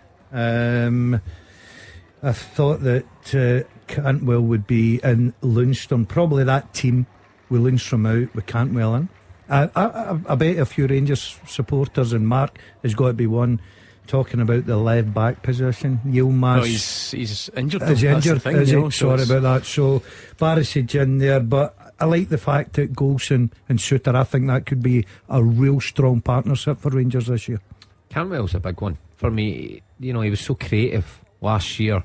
Such a big plus to Michael Beale's squad that is a surprise, but maybe he's went for something more sturdy in the middle of the pitch to see the way Kilmarnock's going to approach a game. It's always difficult for managers, especially going away from home, first day of the season. Don't really know what Kilmarnock's going to bring, so maybe he's went a wee bit more pragmatic in his approach. But the front 3 I thought was always going to be interesting, who Rangers picked, because of the amount of signings that have come in, what that was going to look like. Dessers up top, Lammers and Sima, so it's going to be an interesting evening kick-off down at Rugby Park. Falkirk 1, Annan 0, Ross McKeever on 58 minutes there. Some would be that would be the main surprise, wouldn't it, Gordon? And maybe in the fullness of time, Cifuentes you see from the start, Danilo you see from the start, but they're the most recent ones to arrive. I said on Thursday when I was on the show with Mark, I didn't think going to Rugby Park, 5:15 game on the AstroTurf, just in the club, I think Michael Beale would know that he's got enough in his locker. If that 11 there play well, they'll win the game. Of that there's no doubt. But the one I didn't expect was Cantwell, because I did watch him in pre-season. He is sharp. He's got off to a great start in his Rangers career. He's a fan's favourite. He can get you goals, he can create goals. Where he's picked up a little niggle or not, we don't really know, Gordon. But he's went for a solid midfield 3 in there. Yeah, Gabriel's got the Kilmarnock team, so let's go and see who Derek McInnes has chosen. A fair few debutants and summer signings in there as well, Gabriel. Yeah, there certainly are, Gordon. It's been a summer of change here at Kilmarnock as well. Plenty of new faces making their league debut for Killy. There's 2 changes from their 2-1 win over Albion Rovers in the League Cup last weekend. Murray and Cameron come out, and Bada and Watson come in. It looks like a change of shape as well. I think it's going to be a 4-3-3 here. So here's the 11 that Derek McInnes has selected. It's William Dennis in goal. It looks like a back 4 of Lewis Mayo, Jamie Finlay, Robbie Dees and Corian Bada. At midfield 3 of Brad Lyons, David Watson and Kyle McGuinness, with Matty Kennedy and Dan Armstrong flanking Marley Watkins up top. Substitutes: O'Hara, Sanders, Davies, Donnelly, Polworth, McKenzie, Murray, Cameron and Vassell. I'll just quickly tell you as well, the referee today will be Willie Collum, whilst Andrew Dallas, one of the only 2 now full-time video assistant referees, is in charge of the technology. Yeah, some interesting ones in there as well, and names that we're going to learn. Well, Stuart Finley's a familiar one. I feel like this is his 10th spell at Kilmarnock. He's obviously back from Oxford. Corey and Daba in at left back there, a loan signing from Ipswich. Obviously, again, we know Marley Watkins, but he's new in a Kilmarnock sense. Similarly, Matty Kennedy back where it all started.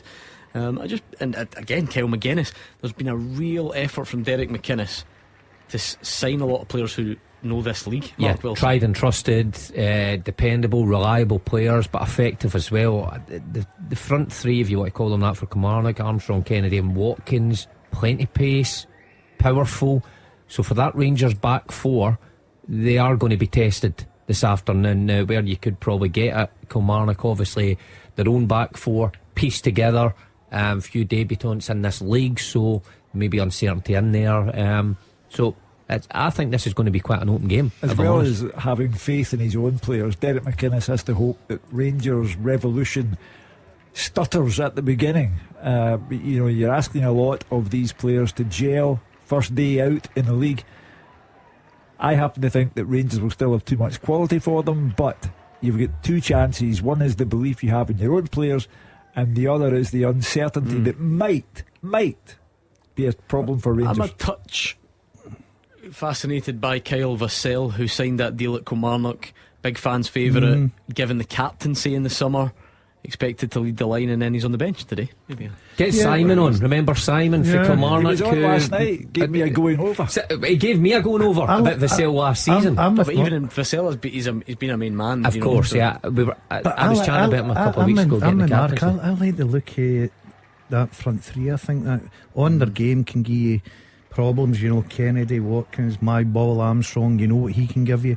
He got sent off when Rangers went down there last season. Yeah, but he's got a lovely left peg. He can carry the ball. He can get you from defence up the pitch into the final third. It's just that, to me, he just takes that extra touch. But there's good experience in there. But I'm with you. I think that if Rangers play to their capabilities tonight at Rugby Park, I think they'll win the game. Peterhead 0, East Fife 0. Peterhead 2. Bruce Anderson on for Guthrie, so that is a little for large change up front for Livy as they look to try and take the lead. David Friel thinks an Aberdeen goal could be coming though.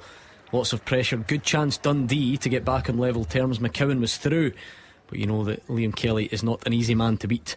He spread himself well and blocked. And a significant substitution about to be made for Hearts. A debut for Alex Lowry, stripped and ready to come on, fresh from a loan move from Rangers, of course. Well, I think Hearts is a terrific club for Alex Lowry to join.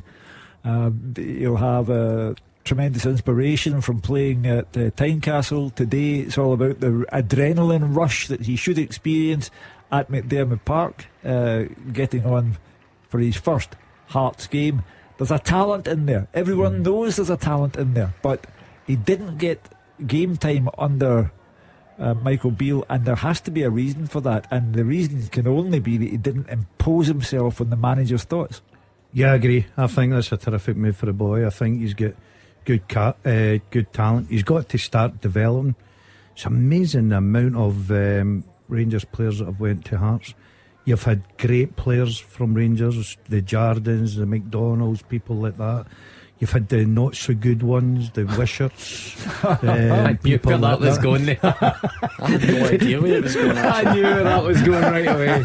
I spent too much time with you. But I'll tell you, if you're going to go out and loan in Scotland, I think that's a great move for you, because I think Tynecastle, full house there, great atmosphere, great place to play. I think the boy will enjoy that. Yeah, well, it looks like he's about to get his Hearts debut. Up there at McDermott Park, still goalless as well. Livy against Aberdeen. It does sound like Dundee are making a good go at trying to get back into things at Dens Park though. Yeah, just touching on the Lowry thing again, the big thing for him is he's got to make the step up. Now, I understand starting on the bench today, and he may have to bide his time a wee bit, but once he gets in the team, he's got to do what Turnbull did today, make the jersey his own. There's no point in going from sitting in Rangers, the stand or the bench at Rangers, to sit in the bench at Hearts. You've got to go there and impose yourself and become a starter. He wasn't getting game time at Rangers when Rangers were in decline and not winning trophies. Now he looks at Rangers and there's a log jam, players coming from all over the world. He's got to be impressive enough with Hearts to convince Michael Beale that he can jump to the top of the queue? I suppose he's just turned 20, so he's not had loads of time really to get a game at Rangers, has he? That's incredible. Yeah, just turned 20. He's still got his full career in front of him. Mine was done by then, which was good. But I just think I agree with you. I think he's a very, very good talent. Hopefully the boy can get in there, but he's got to earn the right to play. You can't just go and say, right, I'm coming on loan from Rangers, I want a guaranteed place every week because I've not been playing at Ibrox. You've got to get in there, you've got to earn the right. Hearts are a big club. Well, he's on in a sort of number 10 role, if you like. Calum Nieuwenhof, another new signing. Nieuwenhof, has gone off, and Lowry has gone on there. So what have we got? Remember, we're a bit behind there, so he's got a bit of time left to make an impact. Some goals down the leagues. Dunfermline 2, Airdrie 1. They've turned it around. Paul Allen and Stirling Albion 1 up on Edinburgh City, as well as an hour gone. So a good half hour, we'll call it, for Alex Lowry, Mark. Yeah, enough time to impress on a big pitch where he will be able to find plenty of space. It's not as if he's at the Tony Macaroni where everything's condensed, so he's got a good opportunity to impress. Remind us of your second half teaser, Hugh, if you can. The Who Am I? I have played alongside Clinton Morrison, Leighton Baines and Aaron Moy. I've been managed by Alan Irvine and Nigel Clough. All of my 13 international caps came in the space of 3 years, and I have been promoted to the English Premier League twice. Who am I? Okay, good response to this on Twitter. Alan has sent a guess in, and he wants to go for Stephen Dobie. No cigar. And do you know who Alan is? It's wee Alan. The other night, Wee Alan beat the pundit. Beat the pundit. Remember? Yeah. Thursday night. Do you remember Mark Wilson? Yes, I do remember wee Alan. He was wee Alan. He just when they go away. Stayed on for about 45 I was minutes. a pest. Beat the pundit. Yeah, I'll let him beat me. He was a pest. I sat and beat the pundit twice this week, Gordon. Didn't take part in any. And watched two. I was unfortunate. Two lose. JD wants to go for Stephen Dobie. No. Greg's Gardens wants to go for Graham Alexander. No. I went. And Ryan Perry thinks it might be Craig Bryson. Think again, Ryan. Oh, hold Think on. again. I'm going to go. Where did you go? I went a lot of guesses. You're having a nightmare. Devlin's been booked for a bad one on Montano, then has a set 2 with Anderson. Is this Nicky Devlin, former Livy captain, who's hitting out at his old teammates? I like a bit of that. Yeah, that's interesting. One the first day of the season. Yep. Moved on. There we go. Is that whooping and hollering I hear because got you've it. got the second half? He's got it. He's got it, the old dazzler. Well, so he should. I was going to say, out of So everyone he in the should. studio, you're the one that's closest to this guy. That's all I'm saying. Yeah, If that yeah. helps You're anyone giving too much away, anywhere. Gordon. Okay, we'll see how we get on there. Good guesses coming in though. Must be a bit of needle there, eh? If Nicky Devlin's having a set 2 with his. Well, there are mates. 5,000 Aberdeen fans there. You've got to show your commitment to your new club. Aberdeen are looking to do things this season. You don't want the guy not giving his all because he used to play for Livingston.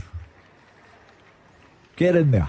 Absolutely, fans like a bit of that. Yeah. We could be doing with a goal, by the way. If anyone at Olivia Yeah, wants it's been poor this afternoon wants from the lads, I've got to say. to see to that. Will we blame our pundits? Yeah.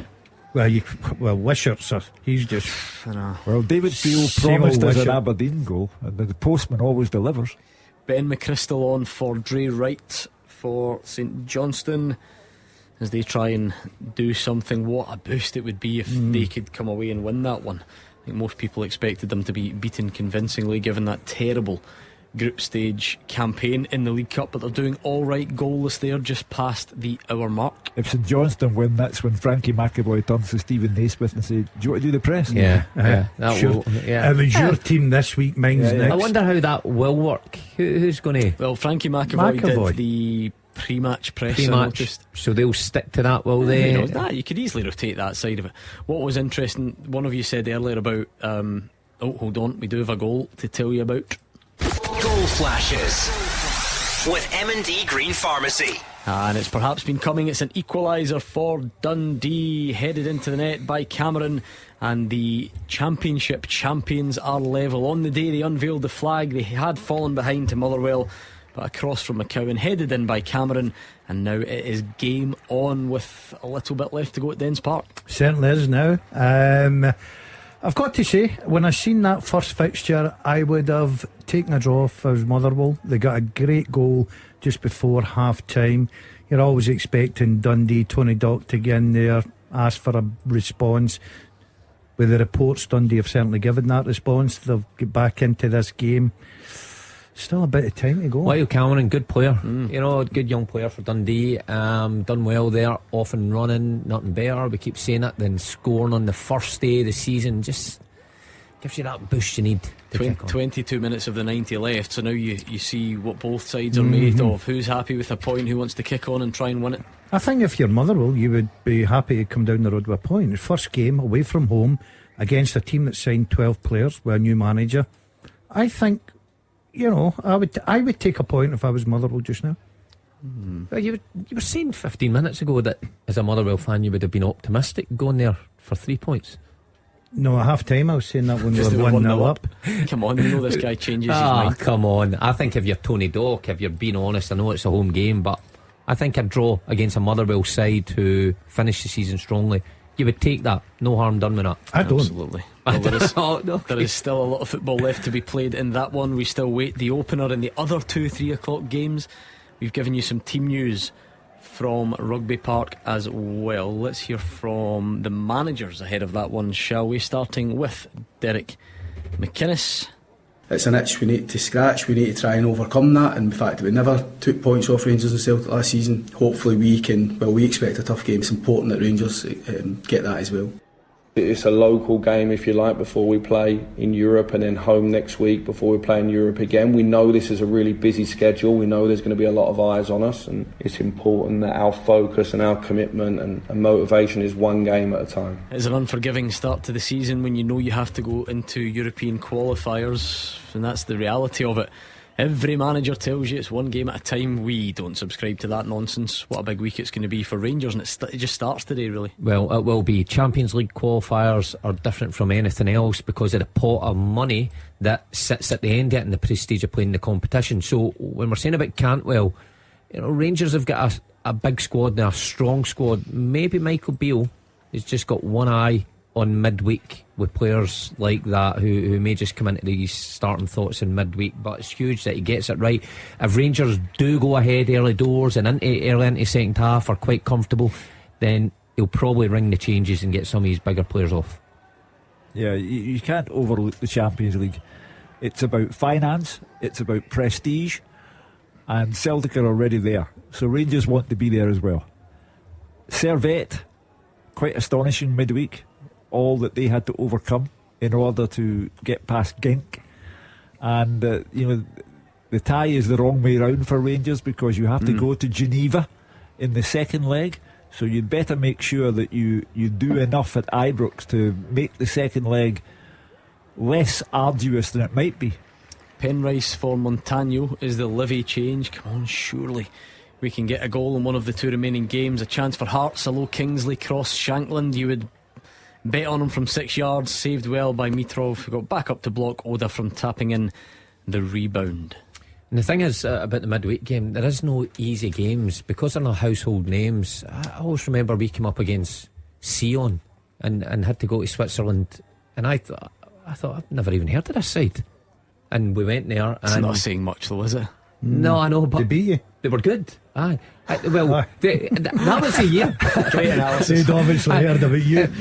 But that was the year. Did they not play an ineligible player? Yeah. They beat us and then they got thrown out. Yeah. So that taught them a lesson, eh? So I looked at who was laughing at the end of the 180 minutes then. This is about as modern as I get, but I googled Servette, and their record signing in their history was €700,000. Now, by my reckoning, that's half of what Rangers paid for Cifuentes.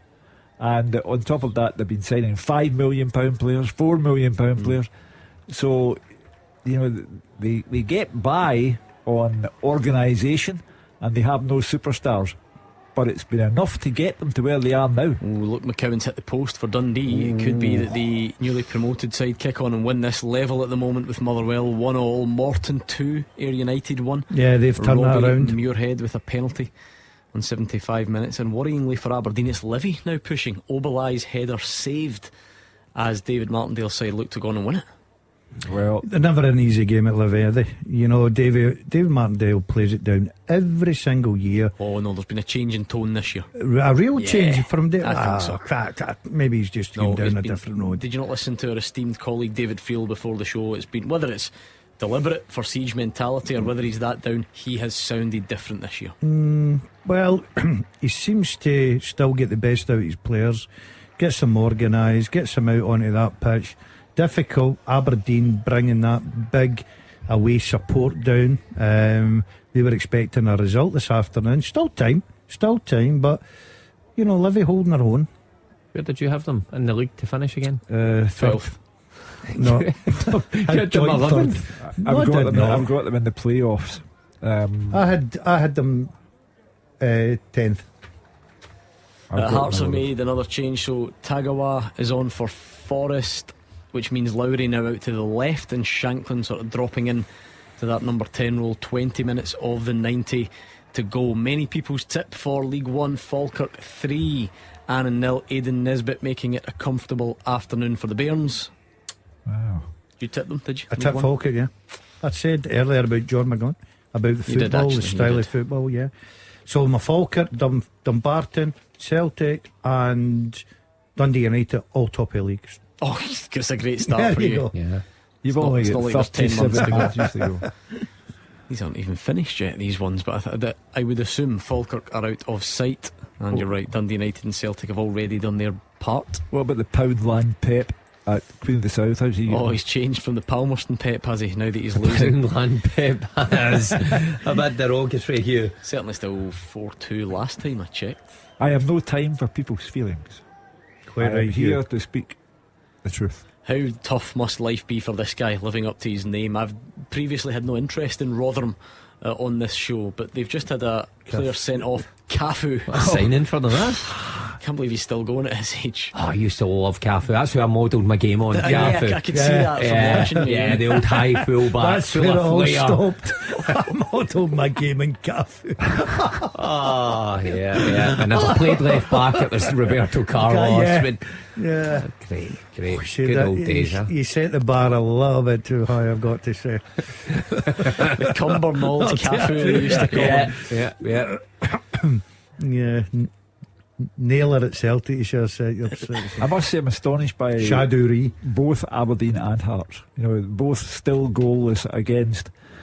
You know, to bring it down to budget, which people like to do. Livy have got.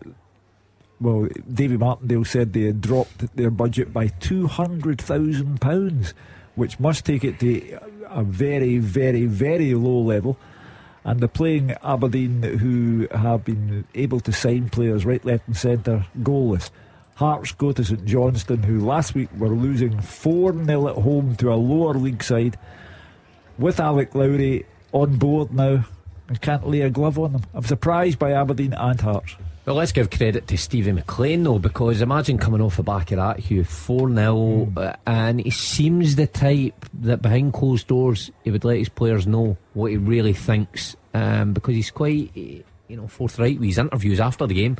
Yeah. So he's obviously got some sort of reaction. As disappointing as Hearts may be, St Johnstone are still holding them and maybe could have scored themselves. I think we saw this last year where Stuart Kettlewell sort of bucks the trend a bit. Gordon doesn't make many changes.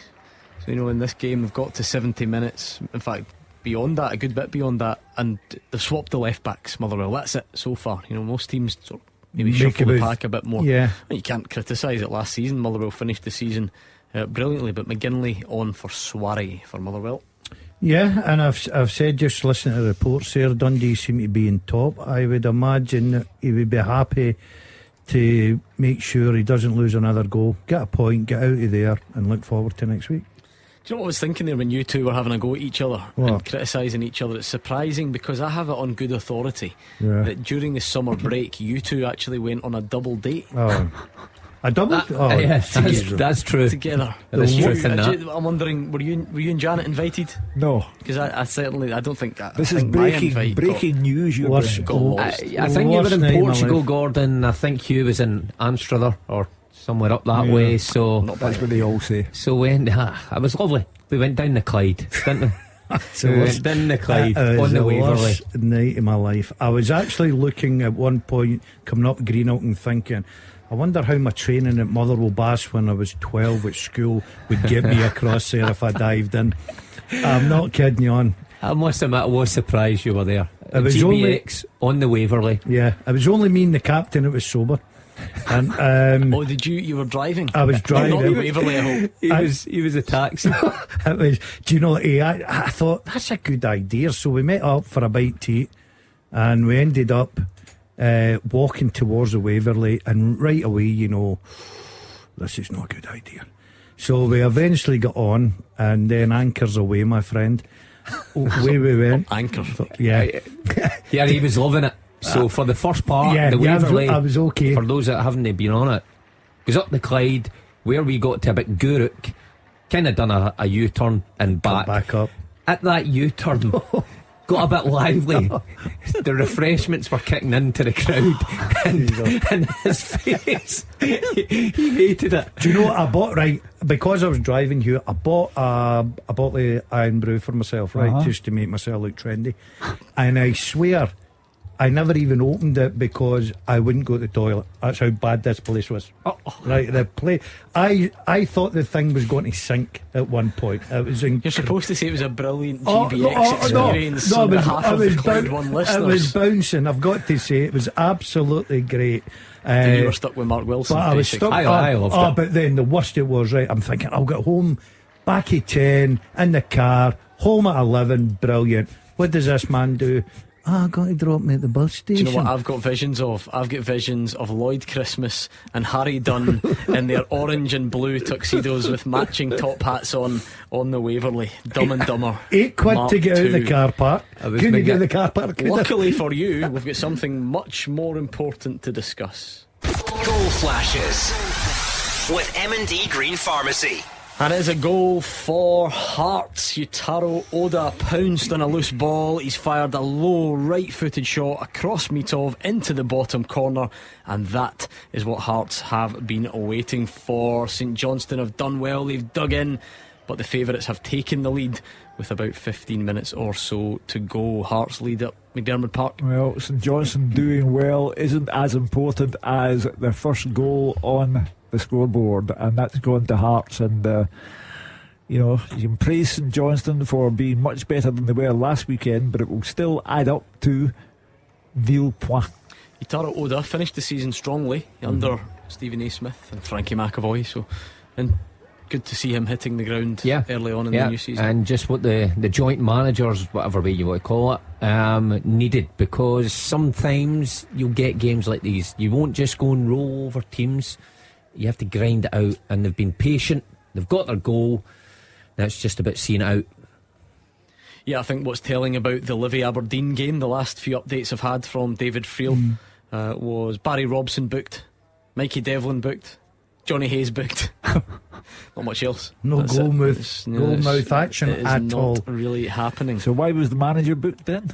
Barry moans at everything, Hugh. Moans at everything.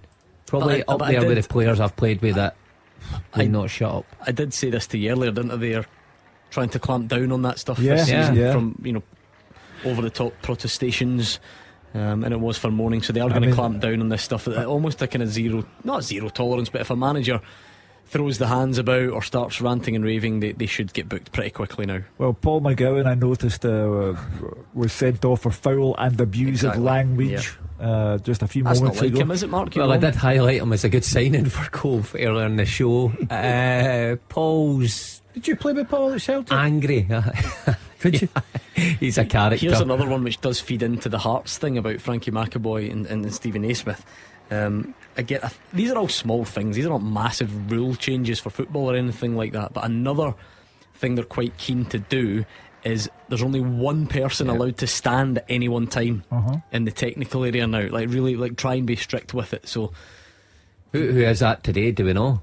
Take well, turns they said about. McAvoy had been out more We take turns about. than Stephen A. Smith. We always rattle on about the passion of Scottish football. Are the authorities not trying to sanitise it too far? Well, funnily enough, that was when we received the guidance the other day. That was exactly what was said. Look, we thrive on passion here, so you wouldn't want to take that away. But at the same time, football has got itself in a strange place. You can't rant and rave and swear at referees. Like, no, but if you have two men on the touchline, that's just again, that's a housekeeping thing. I don't think the passion's sucked out of football just because you're saying that only the manager can stand up or whatever. Well, does that have a real impact on it? For me, it's too fussy. I disagree. I like it. I mean, I know I'm going back to Jose Mourinho last season, the European game, but he was dragging 2 and 3 coaches up, and it looked ridiculous, and it puts the referee under unnecessary pressure. He's got 5 minutes. He's got 5 minutes to square it up. Gavin Riley scored his second penalty, which means Marvin Bartley's Queen of the South 3, Alloa 4. With about 5-6 minutes to go. Maybe Inverness are not done yet because Jake Davidson's pulled one back, but Queen's Park still lead 2-1 in the Highlands. It is probably over for Ayr United. Morton 3-1 up thanks to Stephen Boyd. And Duke has had a decent chance for Aberdeen, but wide. Those ones are starting to look like they've got 0-0 written all over them. Yep. Still a bit of time. It's only 4:45. That's true. Half an hour to go. We've gone beyond 4:45 and we're not even nearly finished. What it does mean on the open line and on a Saturday, you're going to have to be a bit sharper. So get your calls in on 01419511025. What did you make of the games today? Celtic fans, are you happy enough with that to kick off the campaign? Is this a revitalised David Turnbull? It sounds like Carl Starfelt is on his way. What do you make of that? Anything else that jumped out for you? Do let us know. Rangers doesn't kick off, of course, until 5:30, and we're not done yet on the 3 o'clock games. Should we round off the teaser, Hugh? Yeah, let's do it. The second half teaser with the scottishsun.co.uk/football for the best football news and opinion online.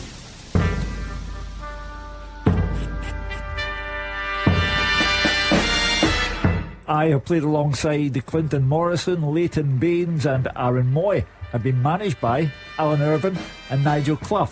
All 13 of my international caps came in the space of just 3 years, and I have been promoted to the English Premier League twice. Who am I? I am Gary Teal. Yeah, signed Gary from Clydebank, gave him his big break, spotted the talent right away.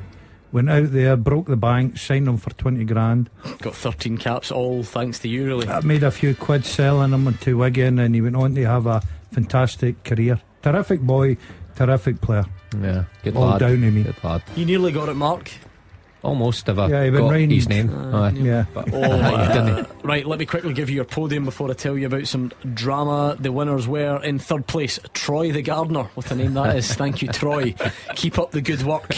Cameron McAndrew in second place, and Mary Brogan was the winner of the second half teaser. Well done to you all. Partick Thistle were 2-0 up, weren't they? Yeah. At home, Kieran Mitchell has made it Partick 2, Wraith Rovers 2.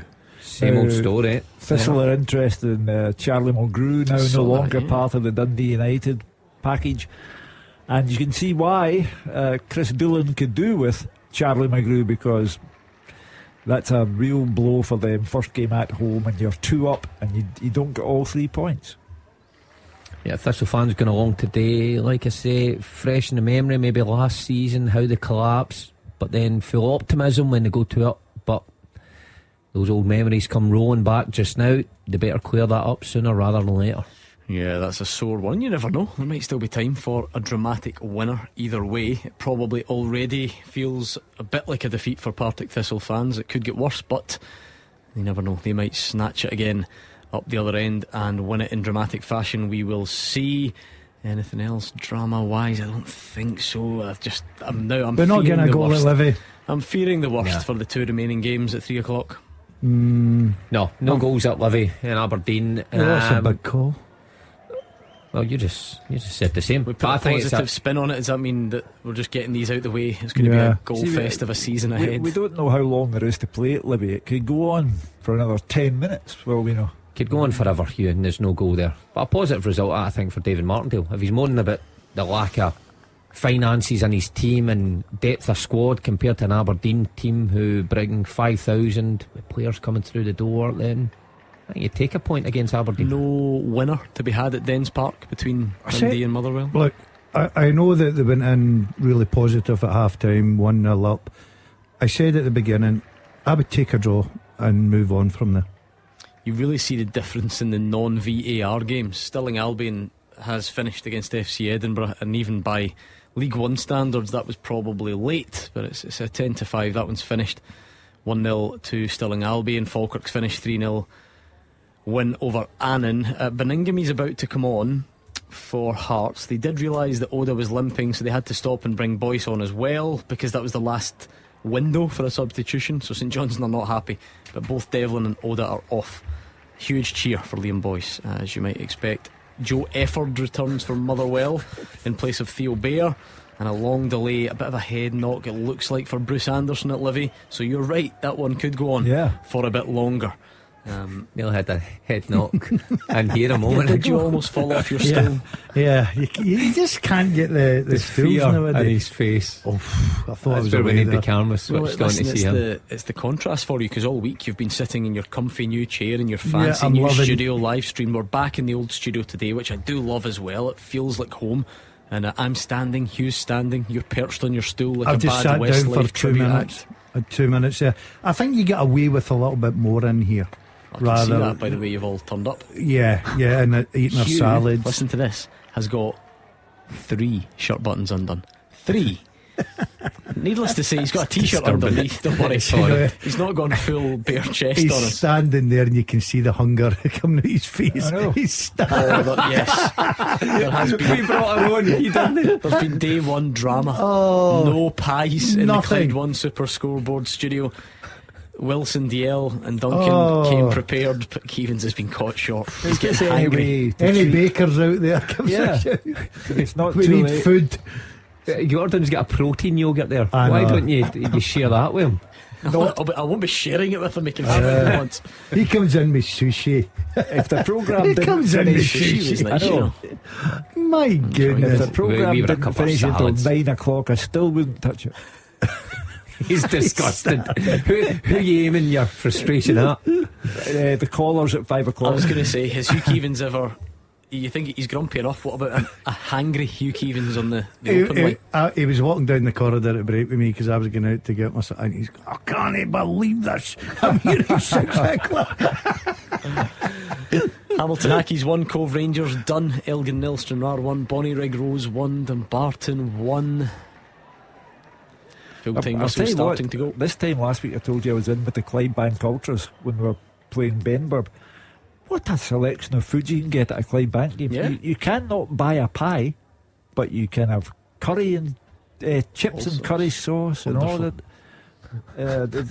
What a menu. It's not that exotic, if I'm honest. No, Chips and curry sauce. I'm not saying it's exotic, but there's a wide ranging. When he went home, he's what he said, how was the game? The curry and the chips were right. Life in the SPFL beginning Andy with Halliday's brother was playing. with a draw for Spartans against Clyde. 1-1 there in that one. Anderson has gone off, Bruce Anderson, and Mackay has come on for Livy. Miller's fizzed one past the post from 20 yards. Lennon Miller looking to get a late winner from Motherwell, not looking likely. We have been starved of goals. Hugh Keevins has been starved of half-time pies. Starvation is the theme here. Next on week Clyde One I'm Super bringing in a Scoreboard. packet of McVitie's digestive biscuit. This will not happen Do again. you put butter on them? Yes. Oh, there you go. Judging by your eating habits that you've explained before, as long as you don't bring in a cold tin of beans. Oh, yeah. Did you see the look on Kenny Miller's face last night? He found out about the beans. You can't be eating cold beans here. I'd just like to say there's a few Saturdays last year you should have seen the look on Mark Wilson's face. For Cash for Kids, I'm going to go into the Hollywood studio for Cash for Kids and eat cold beans live. Please don't. Morton 3, Ayr 1. Great result that for Dougie Emery to kick off the new season. Brilliant, Gordon, especially goal behind. Ayr will fancy themselves this year again. They had a good crack at it last year, just missed out. But Dougie Emery, since he's went down there, what a job. Absolutely brilliant. Well done to him. Boyce shot pushed away by Mitov. What a popular goal scorer that would be for Hearts, but can't find the back of the net just yet. We're not too far away from kick-off at Rugby Park. Of course, we will go back there. We'll get a recap of the teams, get a build-up there with Gabriel.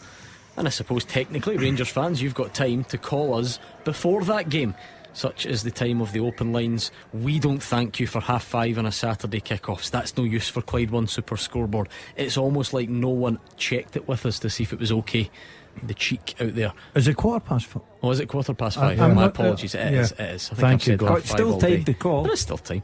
Maybe not by the time these 3 o'clock games finish. Sore 1 for Partick Thistle. It has finished. Thistle 2, Wraith Rovers 2. Get Charlie in now. 2-0 up as well. Yeah, that For the sometimes Jags. feels like a defeat when you go off the pitch, you know, especially for Chris Doolan, who would have been probably thinking, you know, great start to the season, lose 2 goals, and you've got a whole different ball game to think about come Monday morning when you get back to the office. Yeah, I suspect that is the full-time whistle at Dens. It is Dave Galloway. Yeah, an entertaining game in the driving rain. Dundee 1, Motherwell 1. Dundee starting the better team. Motherwell, though, went close when Blair Spittle let fly from around 25 yards.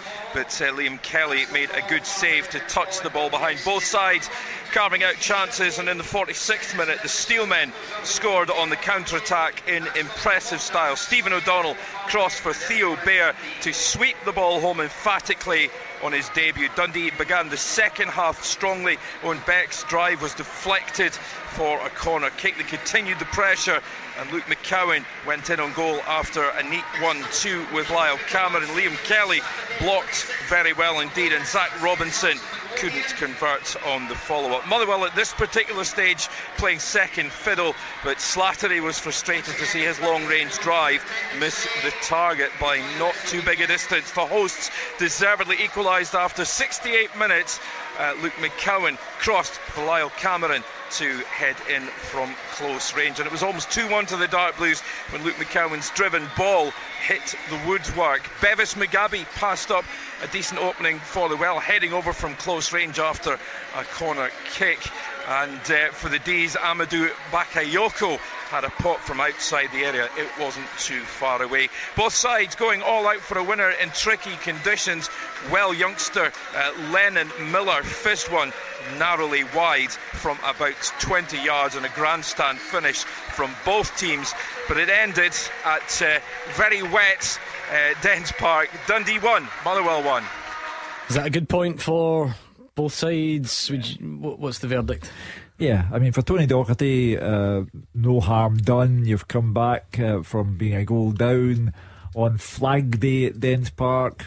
People will be reasonably happy. For Motherwell, points taken on the road anywhere at any time are most welcome. It's life after Van Veen, and Bair, well done to him, getting his first goal for a club. That'll give him so much confidence. And Tony Dock just in the door, new manager, trying to bed in all the new players. Yeah, I think both camps will be happy. Yeah, no harm done to either side. I think it's always decent when you go away from home. You're feeling a new team out, seeing how they approach things. Quite unsure at the start, but I think both managers will be satisfied with that. Think so? Yeah, I really do. 6 minutes added for Fraser Wishart. Have we got the other full time yet from David Friel? I don't think we do. There was that head knock, remember, there at Livy, but a bit of a drab. We are in injury time. Sure, come on, a wee late winner would be nice for either team, wouldn't it? We don't care who. Well, for Aberdeen, these are the ones that Barry Robson has to get right. You know, away from home at Livy, Daz is right, it's never easy to go to, but when you're Aberdeen and you want to make a real mark in this league, you've got to go there and win. And if you have to grind it out, so be it, but you need a cutting edge at the top of the pitch. They've got Miovski and Duke who've not done it today, but you can't have too many of these away days. If you're going to be a challenger next year, Mark, I know it's early, first game of the season, you're bringing 5,000 supporters, expectations very high. He's got a very good squad there. No disrespect, you've got to go and grind these results out and win these games. Too little too late for Bartley's boys, beaten 4-3 at home by Alloa. 6,800 at McDermott Park, and more than half of them are Hearts fans. So some big numbers from some of our bigger clubs on the road today. Aberdeen, a similar story. It doesn't sound like they've been treated to a footballing feast by Barry Robson's side, and it looks like that one is petering out. Way to go for 0-0 if you're an Aberdeen fan. from Aberdeen to West Lothian. Not as far as London last week, by all accounts. They were down at Charlton. Terrific numbers for a the 3-up friendly. Half time or something like that. So Aberdeen fans right to be optimistic and think they'll go and blow Livy away, but players not performing when it really matters. Still not done yet though. There is still time. It's just got that feel about it, doesn't it? Not really been a huge amount of goalmouth action either. It sounded a bit scrappy, maybe a bit tasty. A few bookings in there. Barry Robson was booked as well. Has there ever been a Premiership match won by a goal scored after 5 o'clock? We maybe had something like that last season. There was one, wasn't there? Was it not in one of those long delays that David Friel had, or did Kevin Van Veen score a really, really late one anyway? We're heading into that territory because there was 8 minutes added on at Livy. That was about, I don't know, 6 minutes ago or so, unless I've got my timings mixed up. Yeah, it was. David Friel's telling us Kevin Van Veen, he scored about midnight last season, I think. And for those of you who care about these things, an interesting logistical achievement for Sky Sports, because I've noticed that they've gone on air for Kilmarnock against Rangers with Chris Sutton and Chris Boyd and Ailey Barber, who of course presented coverage from Celtic Park that only finished in the not too distant past. So that I don't know if there was a police escort or a helicopter or whatever, but they've managed to make it on time. Have they changed outfits as well? Yeah, that's the most impressive thing. I don't pay that much attention. I do. I mean, James McFadden and Chris Boyd got different. McFadden's just put a jacket on, which is clever. Boyd's put a different jacket on. There you go. Change up, brilliant. These are the razor sharp observations. Got to see everything about the full picture, Gordon. That you come to expect from the Clyde One Super Scoreboard panel. We are still not done, but get your calls in. People are doing it already, which is good. 01419511025. Celtic fans, what did you make of it today? Anyone else out there, let us know what you thought of your team's performance. It is finished in Livingston. David Friel. Yes, Gordon, finally finished. Livingston 0, Aberdeen 0. The players, some of them are on their knees. They're now shaking hands. They've just spent 90 plus minutes, nearly 100 minutes kicking lumps out at each other, but everybody's friends again. We had drama, we had bust-ups, we had 8 bookings including Barry Robson. Plenty of action, but sadly no goals to report. As we said earlier, David Martindale loves talking about his club's small budget, but they have the spirit to make up for a lack of cash. They gave him absolutely everything here. They could have won it at the end. Aberdeen could have won it at the end. Martindale will probably be happier with the point in Barry Robson. The 5,000 Aberdeen away fans sent home unhappy. First half was a non-event in terms of chances, but set the tone in terms of challenges, tackles, commitment, everything. Second half was a lot livelier in terms of chances. Johnny Hayes did a good opening for Aberdeen after being picked out by Leighton Clarkson at the back post. Aberdeen wing back just couldn't get a proper connection on his shot. Duke, he was lively in the second half. He raced into the box. He got past Mickey Devlin, but instead of shooting, he tried to go past him again. The chance was lost. Aberdeen were pressing for the opener, but that almost kick-started Livy into action themselves. Christian Montano fired over the bar. He then had a volley saved by Kel Roos at his near post. Ayo Obalai, he was unmarked at the back post. He should have done better as Roos made another save. Barry Robson was booked along with 8 players on the pitch. He was even more frustrated when Duke wasted the final chance of the game with a really poor finish. By his standards, he slashed at it and the chance was lost. The game did end a sour note. Livy striker Bruce Anderson carried off a nasty head injury after a long delay. Let's hope he's okay. Unfortunately no goals to report, but a really good game in terms of commitment. Full time, Livingston 0, Aberdeen 0. In the time we spent listening to David Friel, and as good as it was, we missed a goal and a full time whistle at McDermott Park. Fraser. You did. You missed a late goal deep into stoppage time from Orange Shankland that made it. St Johnstone 0, Hearts 2, and a thoroughly deserved victory for a very impressive Hearts team. What a good game to start the season. You really just couldn't take your eyes off the game. Always something going on. Big summer Hearts signing Kyosoko Kagawa made his debut, but it was other Japanese player Yutaro Odo that scored with 50 minutes to go, and then came that Shankland tap in with 50 minutes of the half on the clock. Very, very impressive Hearts team. They deserved the victory, and I think the options from the bench made a huge difference. It was goals at half time, and it'd been really about 50-50 and a good first 45 to watch. 10 minute delay for the kick-off due to VAR comms problems. Again, did kick off. It's played at a very good tempo. Both teams going for a bit of zip off the pitch, health and chances at both ends. The best for St Johnstone in 8 minutes when a Graham Carey free kick to the left hand side. Liam Gordon was free 8 yards out. Didn't realise he had so much time. He went to the side foot volley, but he miskicked the ball wide. The closest Hearts came were a volley from Shankland as well, struck but straight at Mitov, and then headers from Haring and Kent were inches wide. But in the second half, Hearts were in top for most of the 45 minutes. Oda tested Mitov with a 16-yard shot before St Johnstone had a wee spell of corners at the other end. McClellan head was pushed away by Clark, and then from the subsequent corner there was a scramble in the 6-yard box and it saw Lawrence Shankland the ball, people clear off his own line. But from then on, it was Hearts more likely to score. They make an attacking sub on Lone Ranger. Alex Lowry came on for Callum Neuvinhoff, and immediately Lowry involved a really good move a couple of times. And Kingsley with his low cross, Shankland got good contact. He did probably as much as he could from 6 yards. A really good save by Mitov, who got back up to block Oda from having a tap in. Hearts then gave Kagawa his debut on 69 minutes. Huge roar from the away support, and he's going to excite the Hearts supporters with all his energy and running. In 74 minutes, he had a great chance to score his first goal for the club. Lovely Shankland flick sent Kagawa through 1-1 with the goalkeeper. Rather than take the goalkeeper on, he chose to shoot really early. It was a brilliant save by Mitov. But the goal only delayed the opener, and it actually came from his Japanese colleague Yutaro Oda. The winger was first onto a loose ball in the box about 16 yards out, and he struck his first time shot really well across the goalkeeper and into the bottom corner of the net. Liam Boyce came on to a huge sheer and almost immediately scored. Left foot shot was pushed away from the top corner. Another good save by Mitov, and then Rowe's header from that corner was pushed away by the St Johnstone keeper, who was impressive throughout. But then deep into stoppage time, St Johnstone pushed for the equalising goal. It was 2v1 at the back. Lowry lifted the ball over to Boyce, who ran forward, drew the goalkeeper and just squared the ball to Lawrence Shankland, who tapped the ball in from a couple of yards. I have to say, Hearts fans will go happy, and if today's end to go by, they'll be happy with the attacking approach and the exciting play, and 20 minutes of Kagawa will have excited them as well. Full time at the McDermott Park, St Johnstone 0, Hearts 2. And now it's over to you. The 3 o'clock games are done, which means it's your chance to step up to the plate and get whatever it is that's on your chest and get it off to us. 01419511025. The open line is here. Give us a call and we'll go back to Rugby Park for kick-off next. The Clyde One Super Scoreboard Podcast with Lookers Motor Group. Land Rover Glasgow North has now relocated to Hillington Park, Glasgow.